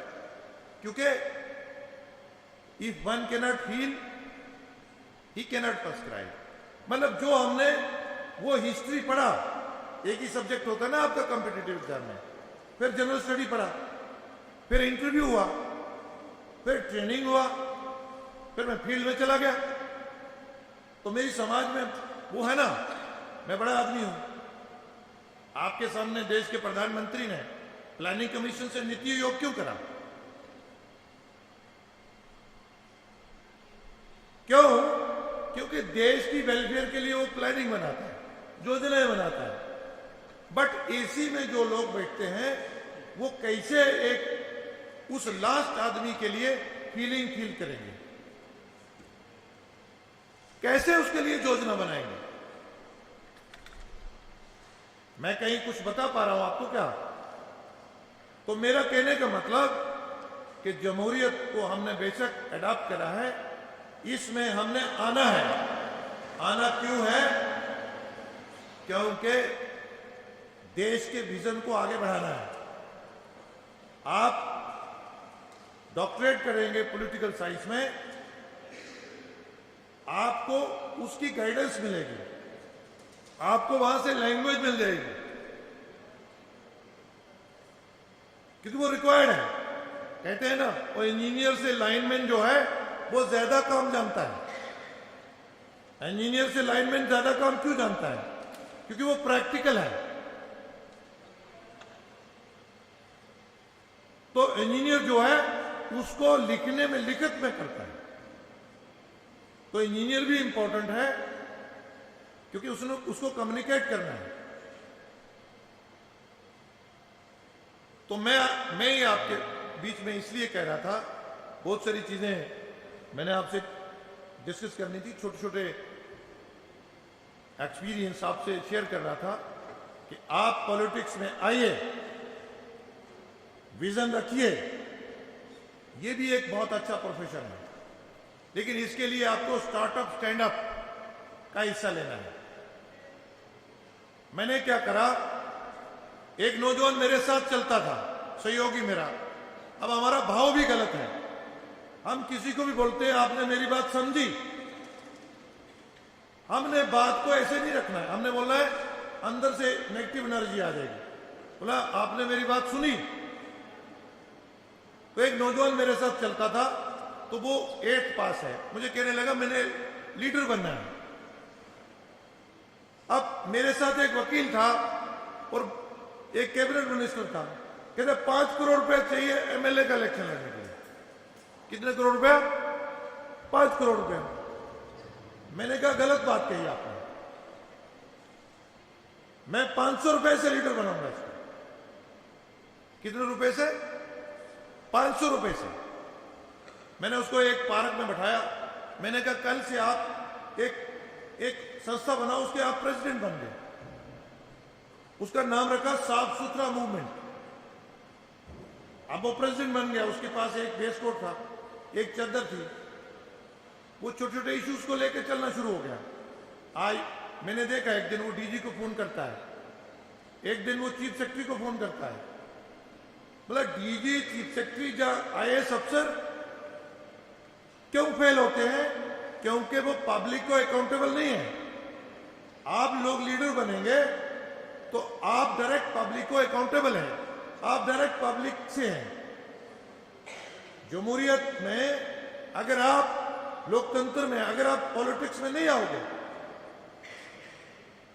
तो आप इंप्लीमेंटिंग एजेंसी में आओगे। किस में आओगे? किस में आओगे? Implementing agency. आप कानून नहीं बनाओगे, आप देश की दिशा नहीं बनाओगे। तो इंपॉर्टेंट पार्ट को छोड़ के हमने दूसरा इकोनॉमिक्स ले लिया, मैनेजमेंट ले लिया, हेल्थ ले लिया। कभी देखो, हम जब सियासत करते थे हम पहले हाथ से लिखते थे, फिर स्कूटर लेके प्रेस को डिस्ट्रीब्यूट करते थे। आज आपको पॉलिटिक्स के लिए, मैं कंक्लूड कर रहा हूं, आज आपको पॉलिटिक्स के लिए एक एंड्रॉयड फोन चाहिए, छोटा 5,000 का। आपके पास अब एमएलए एमपी ने क्यूडी नहीं लगाना है, आज आपके पास आरटीआई है। आज आपके साथ कोई नहीं है। आप थोड़ा सा ट्विटर जानते हैं, सोशल मीडिया जानते हैं, आपके पास हैंड टू माउथ थोड़ा सा अपना जायज ईमानदारी का कोई बिजनेस है, छोटा ही हो, आप पॉलिटिक्स में देश के प्राइम मिनिस्टर बन सकते हैं, भले आपकी फैमिली में से कोई सियासत में ना हो। थोड़ा सा आज आसान है। हम जब प्रेस कॉन्फ्रेंस करते थे 10,000 रुपया लगता था। आपका ट्विटर है, आपको सोशल मीडिया है, आपका आसान हो गया है। तो इसलिए मैं घर से आता, बेहतरीन ड्राफ्ट करता, आपको लेक्चर देता, तो आप सोचते यार ये तो हम रोज ही प्रोफेसर साहब से सुनते हैं। तो मैं चाह रहा था कि मैं आपसे नेचुरल बातें करूं। मैं कर नहीं पाया जो मैं करना चाह रहा था, समय की भी है, मैंने वापस दिल्ली जाना है। मैं चाह रहा था मैं यहाँ घूमूंगा, आपने हमें सुना। मैं सोच रहा था कि कोई 2-4% बातें मैं आपको सुना पाऊँ, जहाँ मैं समझा तो सकता नहीं, क्योंकि आपके अंदर से नेगेटिव एनर्जी आ जाएगी, वो आपको रोकेगी। अभी मैंने बहुत बातें करनी थी, ज़्यादा एजुकेशन भी कंफ्यूज करती है, टू बी और नॉट टू बी के चक्कर में रहते हैं हम।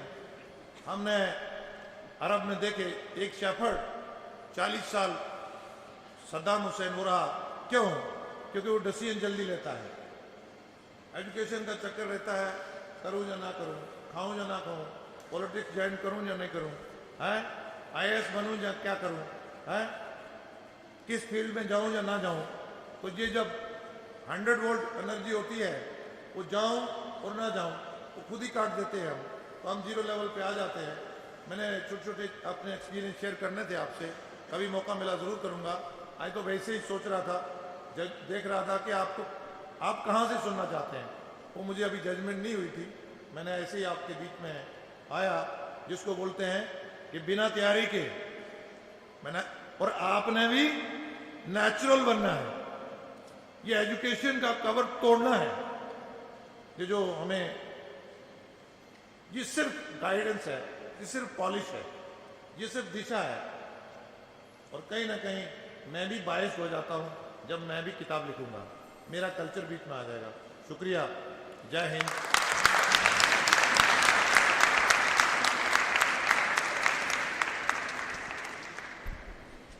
सर, आपके इस प्रोत्साहन और प्रेरणा भरे भाषण के लिए हम आपको तहे दिल से शुक्रिया बोलते हैं। Thank you.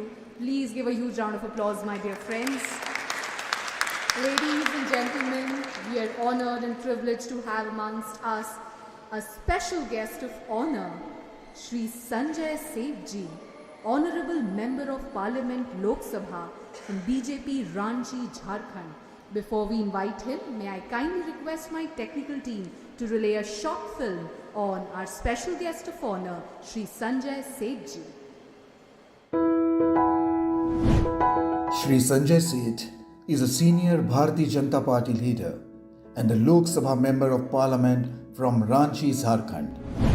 He has done his BCom, LLB and postgraduate diploma in business management, industrial administration, and has studied at some prestigious institutions such as Kanpur University, Ranchi University and Delhi Institute of Management and Services.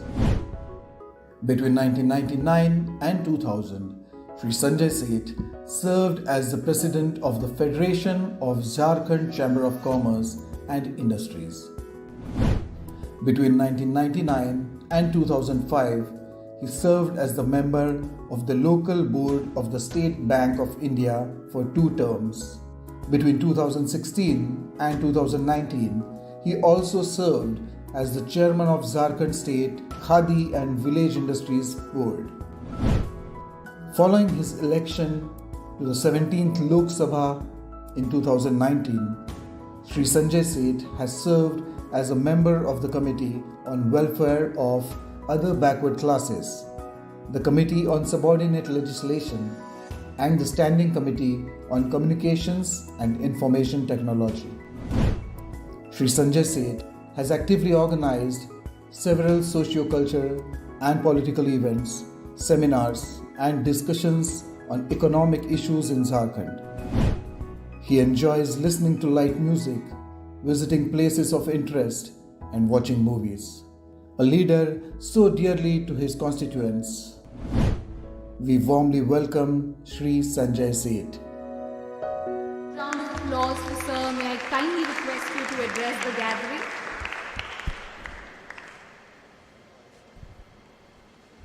1:05 हो रहे, time discipline 2-4 minute दे दाए उधर।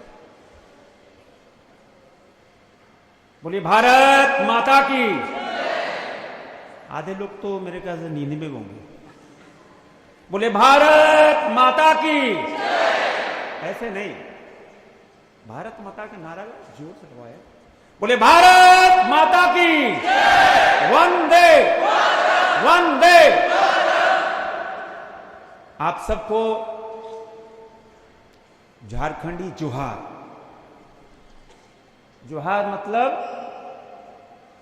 अभिनंदन, नमस्कार।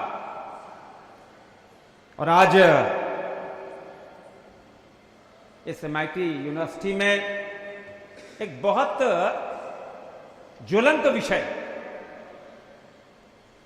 और इस ज्वलंत विषय पर अभी 2 हमारे साथी गुलाम अली जी और डोला बहन जी ने जानकारी दी, और राहुल कराड़ जी ने एक बहुत बड़ा अभियान देश में, मैं इनका अभिनंदन करना चाहता हूं कि इतना बड़ा अभियान देश में हमने पहली बार देखा और सुना। और इस अवसर पर अग्रवाल साहब, वीसी साहब, अन्य सज्जन वृंद, सामने बैठे जितने भैया बहन हैं, आज हम विषय को आगे बढ़ाएं। उस विषय को आगे बढ़ाने के लिए आप जिस उम्र में जी रहे हो, उस उम्र का एक सांसद है जिसका कराड़िया जन्मदिन है। उसका नाम है, जिसने, जो आप जैसा था, और एक स्पीच ने सिर्फ बेंगलोर के IIT के बच्चों के एक स्पीच ने उसका जीवन बदल दिया, उसका लाइफस्टाइल बदल गया। उसका नाम है तेजस्वी सूर्या। आपको पता है, बेंगलोर से अनंत कुमार हमारे बहुत बड़े नेता होते थे, उनका आकस्मिक निधन हुआ। उनकी मैडम को पार्टी ने टिकट दे दिया, अनाउंस हो गया टिकट। लेकिन उसी समय टिकट अनाउंस के समय ही तेजस्वी सूर्या को एक भाषण देने का आमंत्रण मिला आईआईटी बेंगलोर में। और तेजस्वी सूर्या ने जो भाषण दिया 50 मिनट्स का, तो देश के राजनीति पॉलिटिशियन बोले, अरे ये बच्चा तो बहुत आगे बढ़ेगा, पॉलिटिकली बहुत स्ट्रांग है। आप देखो कि इतने बड़े नेता के देहांत के बाद उनकी वाइफ को टिकट मिलना, और तुरंत उस टिकट को पार्टी ने वापस लिया और तेजस्वी सूर्या को टिकट दिया और भारी बहुमत से तेजस्वी सूर्या जीता। और उसके बाद जीतने के बाद दुनिया की सबसे बड़ी पार्टी, दुनिया का सबसे बड़ा राजनीतिक दल जिसका नाम है भारतीय जनता पार्टी, उसका यूथ विंग का उसको राष्ट्रीय अध्यक्ष बना दिया गया। इससे बड़ा मोटिवेशन हो सकता है आपके लिए क्या? इससे बड़ा मोटिवेशन आपके लिए नहीं हो सकता। और हम तो जानते हैं कि दुनिया का सबसे बड़ा लोकतंत्र और सबसे जिंदा कोई लोकतंत्र है, उसका नाम है भारत। 135 करोड़ देशवासियों का। हमने वो समय भी देखा मित्रों, जब आजादी के बाद नेहरू जी का समय था। नेहरू जी एक तरफ थे, सरदार पटेल एक तरफ थे। अभी 3 दिन पहले किरण रिजिजू जी का एक आर्टिकल आया। उस आर्टिकल ने कश्मीर समस्या का पोस्टमार्टम किया। जब लोकतंत्र, देखो लोकतंत्र चलता है लोकलाज से। लोकतंत्र में परिवारवाद, वंशवाद, लोकतंत्र के अंदर कोई भाई भतीजावाद, कोई दोस्ती नहीं चलती। किरण रिजिजू ने कहा कि कश्मीर समस्या का सबसे बड़ा कोई कारण है, उसका नाम तत्कालीन प्रधानमंत्री जवाहरलाल नेहरू, जिन्होंने राष्ट्र प्रथम, राष्ट्र पहले को नहीं रखा, उन्होंने दोस्ती पहले रखी, शेख अब्दुल्ला की दोस्ती। और शेख अब्दुल्ला की दोस्ती ने कश्मीर समस्या को बढ़ा दिया। और हम अगर तुलना करें कि हम जो आज काम करते हैं, देश प्रथम राष्ट्र प्रथम के भाव से करते हैं। मैं आपसे पूछना चाहता हूं मित्रों, अभी वर्तमान के प्रधानमंत्री नरेंद्र मोदी, किसी ने नरेंद्र मोदी जी के साथ उनके प्राइम मिनिस्टर हाउस में किसी भी उनके रिलेटिव को देखा क्या? कोई उनका भाई भतीजा, किसी ने किसी को देखा? नहीं देखा। क्यों? उनके लिए कोई है तो राष्ट्र प्रथम है, देश पहले है, उस भाव से काम कर रहे हैं। अभी 8 महीने पहले एक बहुत बड़ा किस्सा हुआ, पता नहीं आप लोग जान रहे हो कि नहीं, इधर के लोग जान रहे हैं कि नहीं, उधर के लोग। 7-8 महीने पहले दिल्ली में एक ऑटो रिक्शा में एक मोबाइल फोन छूट गया। मोबाइल फोन छूट गया तो वो बेटी थी, वो भाई मेरा मोबाइल फोन छूट गया, नोकिया का 7-8 हजार का फोन था। उसने थाने में रिपोर्ट कराई कि भाई मेरा एक मोबाइल फोन एक ऑटो में छूट गया है, देखो कहीं मिल जाए। तो जैसा थाने में होता है, थाने का अच्छा आप रिपोर्ट लिखो, देखेंगे। उसके बाद कहीं से ये खबर आ गई कि यह जो लड़की है ये प्रधानमंत्री जी की अपनी भतीजी है। आप देखो, आज कोई छोटा सा, अभी बता रहे करार जी कि यहां कॉर्पोरेटर के इलेक्शन में 15 करोड़ रुपए सुबह खर्च होते हैं। प्रधानमंत्री की भतीजी, दुनिया का सबसे बड़ा लोकतंत्र का प्रधानमंत्री, उसकी भतीजी ऑटो में ट्रेवल कर रही है 8000 का नोकिया का फोन पे। उसने परिचय नहीं दिया कि मैं प्रधानमंत्री की भतीजी हूं, कहीं से खबर लगी। इससे बड़ा कोई उदाहरण हो सकता है क्या देश प्रेम में? इससे बड़ा कोई इलेक्शन हो सकता है? तो मित्रों, आज राजनीति की परिभाषा बदल गई। हाँ, 1947 से लेकर 80s तक जो राजनेता होते थे, जैसा बताया, कोई चौथी पास, कोई मैट्रिक पास होते थे। क्यों? वो स्वतंत्रता सेनानी होते थे। वह भारत को आजाद करने के लिए पूरा जीवन उन्होंने झोंक दिया।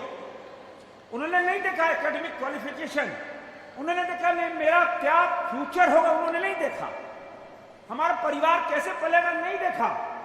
उनका एक ही था एम, एक ही सब कुछ था, कैसे भारत को आजाद करा। उस समय तो छोड़ दो, लेकिन 80s के बाद जो 25 साल आए, वह भारत की राजनीति के बहुत गंभीर परिणाम देते। उसमें माफिया, गुंडा, बदमाश और हम कह सकते हैं ऐसे ऐसे लोग हावी हो गए, भारतीय लोकतंत्र चिंतित में पड़ गया, देश चिंता में पड़ गया। भी ये क्या हो रहा है? ये तो वंशवाद हो रहा है, जो माफियाज आ रहे हैं, ये तो गुंडा बदमाश आ रहे हैं। तो अच्छे लोग राजनीति से दूर होते। ना ना ना ना, राजनीति नहीं करना है, पॉलिटिक्स में नहीं जाना है। पॉलिटिक्स मतलब सबसे गंदा लाइफ स्टाइल, सबसे खराब माना जाता था। जिसको कुछ नहीं आता भैया राजनीति में चले जाओ।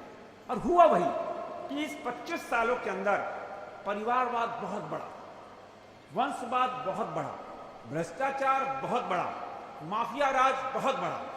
लेकिन आज की राजनीति बदल गई है। पिछले मैं कि कोई आपको राजनीतिक की भाषा नहीं बोल रहा कि मैं भारतीय जनता पार्टी का MP हूं तो मैं सिर्फ भारतीय जनता पार्टी की बात करूं, किंतु तुलनात्मक अध्ययन जरूर करना चाहिए। आज भारत की राजनीति का आयाम बदल गया। आप देखो, निर्मला सीतारमण एक सबसे बड़ा उदाहरण आपके सामने। निर्मला सीतारमण जो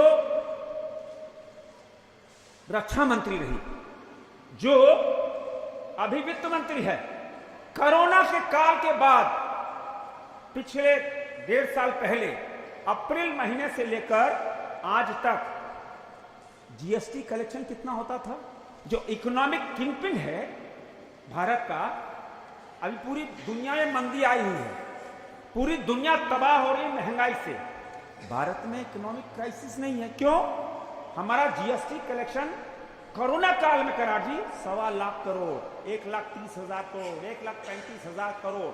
अभी लास्ट मंथ में 1,54,000 करोड़ रुपए GST कलेक्शन।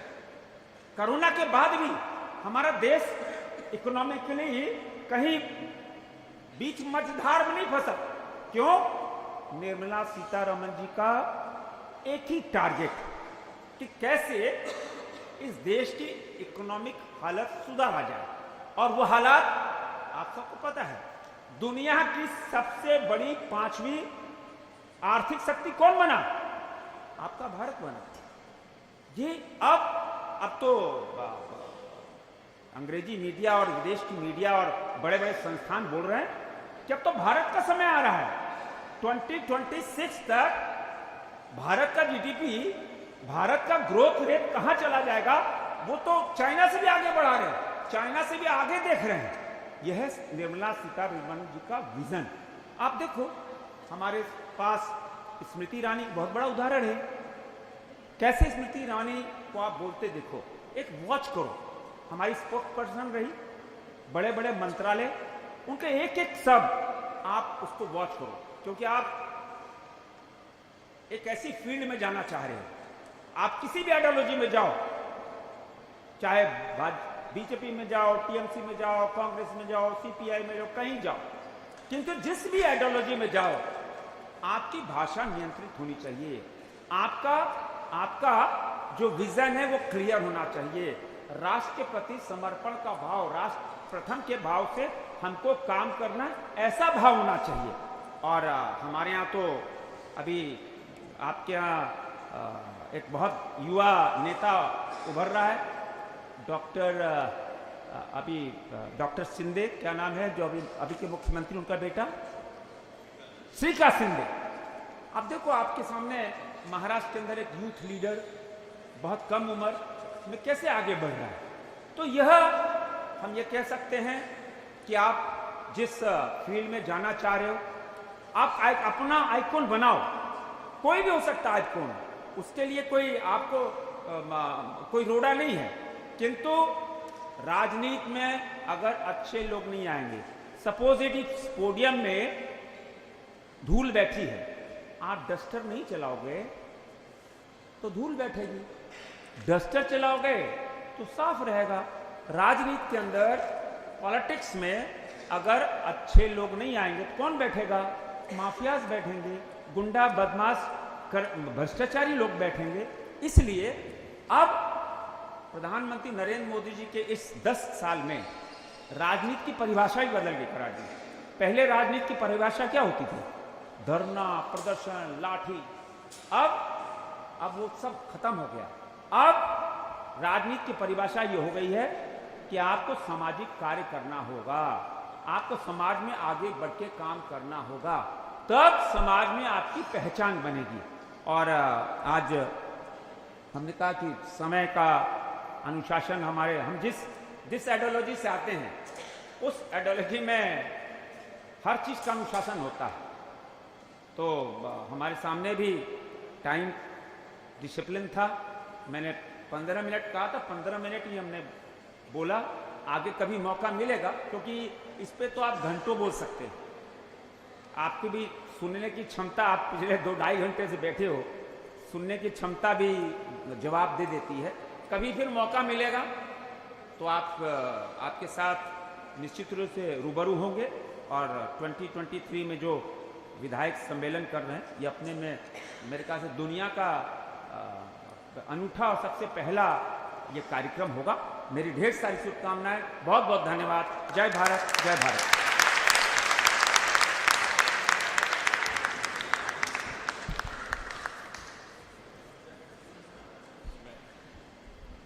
डॉक्टर जिग्नेश, एक मिनट मैडम, एक मिनट। मैं बस भावना यहाँ पे व्यक्त करता हूँ आप सबके सामने कि एक बहुत भावनापूर्ण, बहुत एक्सप्रेशन सेठ साहब ने यहाँ पे एक्सप्रेस किए, MP सर ने, सर आपने भी, गुलाम अली जी आपने भी बहुत सुंदर, और मैडम ने भी उनका पर्सपेक्टिव बहुत एकेडमिक तरीके से रखा। तो ये मंच, आप जानते भारतीय छात्र संसद हर साल 7-8 विधानसभाओं के अलग आइडियोलॉजीज के अध्यक्ष, अलग अलग लोग, और डेमोक्रेसी, लोकतंत्र का ट्रांसफॉर्मेशन, गुड गवर्नेंस, अच्छी लीडरशिप, ये बात होती है। और अगले 2 साल में कांग्रेस हो, बीजेपी हो, CPI, CPM, सभी पार्टियों के अलग अलग राजनेता आके आपके सामने चयन होगा, एकेडमिक तरीके से चर्चा होगी कि भाई पॉलिटिक्स में क्या क्या चैलेंजेस हैं। तो थोड़ी सी मैडम ने भी उनका एक्सप्रेशन किया कि सर ने बीजेपी के भी काफ़ी वरिष्ठ लोग जो काम कर रहे हैं उसके बारे में उन्होंने उनकी भावना व्यक्त की, मैं उनका भी यहाँ पे आदर करता हूँ। लेकिन ये मंच एकेडमिक तरीके से यहाँ पे हमेशा इसका एक डेकोरम हमेशा हमने फॉलो किया है। तो कोई भी यहाँ पे तीनों मंच के ऊपर बैठे हुए सभी लोगों को मैं कहना चाहूँगा, मैडम आप गलतफहमी कभी ना करें, सर आपको भी, कि हमें यहाँ पे मतलब कोई ऐसे भारत की पार्टी नहीं है, मतलब सोमनाथ दादा चटर्जी साहब से लेके you can take any person, they all have come on this platform. और इसीलिए नेशनल लेजिस्लेटर कॉन्फ्रेंस का भी जो काम मैडम डोला जी जो बन रहा है यहाँ पे, इसका नहीं, मैं सर का समर्थन नहीं कर रहा हूँ। उन्होंने उनकी, मैं तो बच्चों के सामने हमेशा ये बात ठीक है, थैंक यू सो मच। तो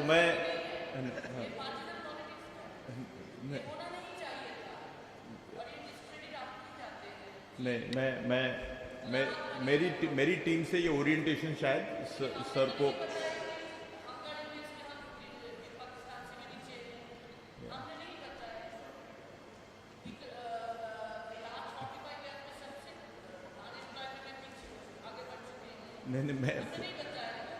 नहीं, मैं आपका रिस्पेक्ट करता हूँ। हमारी पूरी, मैं हर रास्ते अलग अलग है, मैडम, बट लेकिन मैं इतना ही कहता हूँ कि हर पॉलिटिकल पार्टियों का अंतिम जो ध्येय है नेशन बिल्डिंग ही है। रास्ते अलग अलग है, अंतिम ध्येय एक है। तो आप Thank you so much, sir. May I now request Dr. K. Gilson, Director of MIT School of Government, to kindly propose the vote of thanks. Over to you, sir. Very brief. I stand here to express the gratitude But still, I'll take just 1 minute. I know Madam Dola has to catch her flight. For the students of political leadership, it's the beginning of a long journey for their career in politics, whether it is organizational politics, electoral politics or functional politics. And though the numerical strength of the program is a matter of concern, but still we are optimistic that this small group, a critical mass, will bring changes with commitment, compassion and dynamism and ethics and values. And of course, it's our conviction that good political leadership is very, very important in our transformation towards good governance and vibrant democracy. I must say that the students were very fortunate to listen to the veterans and stalwarts from diverse ideologies, but with rich in experiences.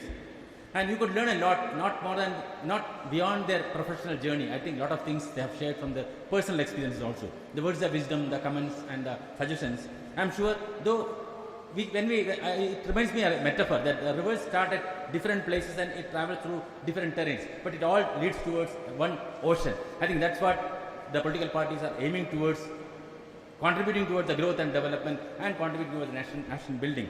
And on behalf of the founder president, executive president and the academic fraternity and all staff and students, I express my gratitude to the guest and the Sir Gulam Ali and Sir Madam Dola and Sanjay Seth ji, and also the Professor D.P. Agarwal and Professor Vishwanath Karad in his absence, but I'm sure his vision and his inspiration is still with us, and Rahul Karad ji, and also the delegates from NFCH, National Foundation of Communal Harmony, and the students from Assam, Chhattisgarh and Jammu and Kashmir who have been with us as part of this Project Assist initiative for the Know My India, and the Vice Chancellor and the academic team and the staff and students from all other schools who have joined for this. I'm sure this is the beginning of a journey for the MPG 18. I'm sure you will remember and you will be able to make the country proud. Thank you.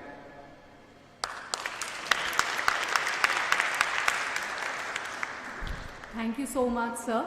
As we now proceed to the conclusion of this ceremony, may I kindly request everyone to please stand for the national anthem. I request my technical team to relay the national anthem.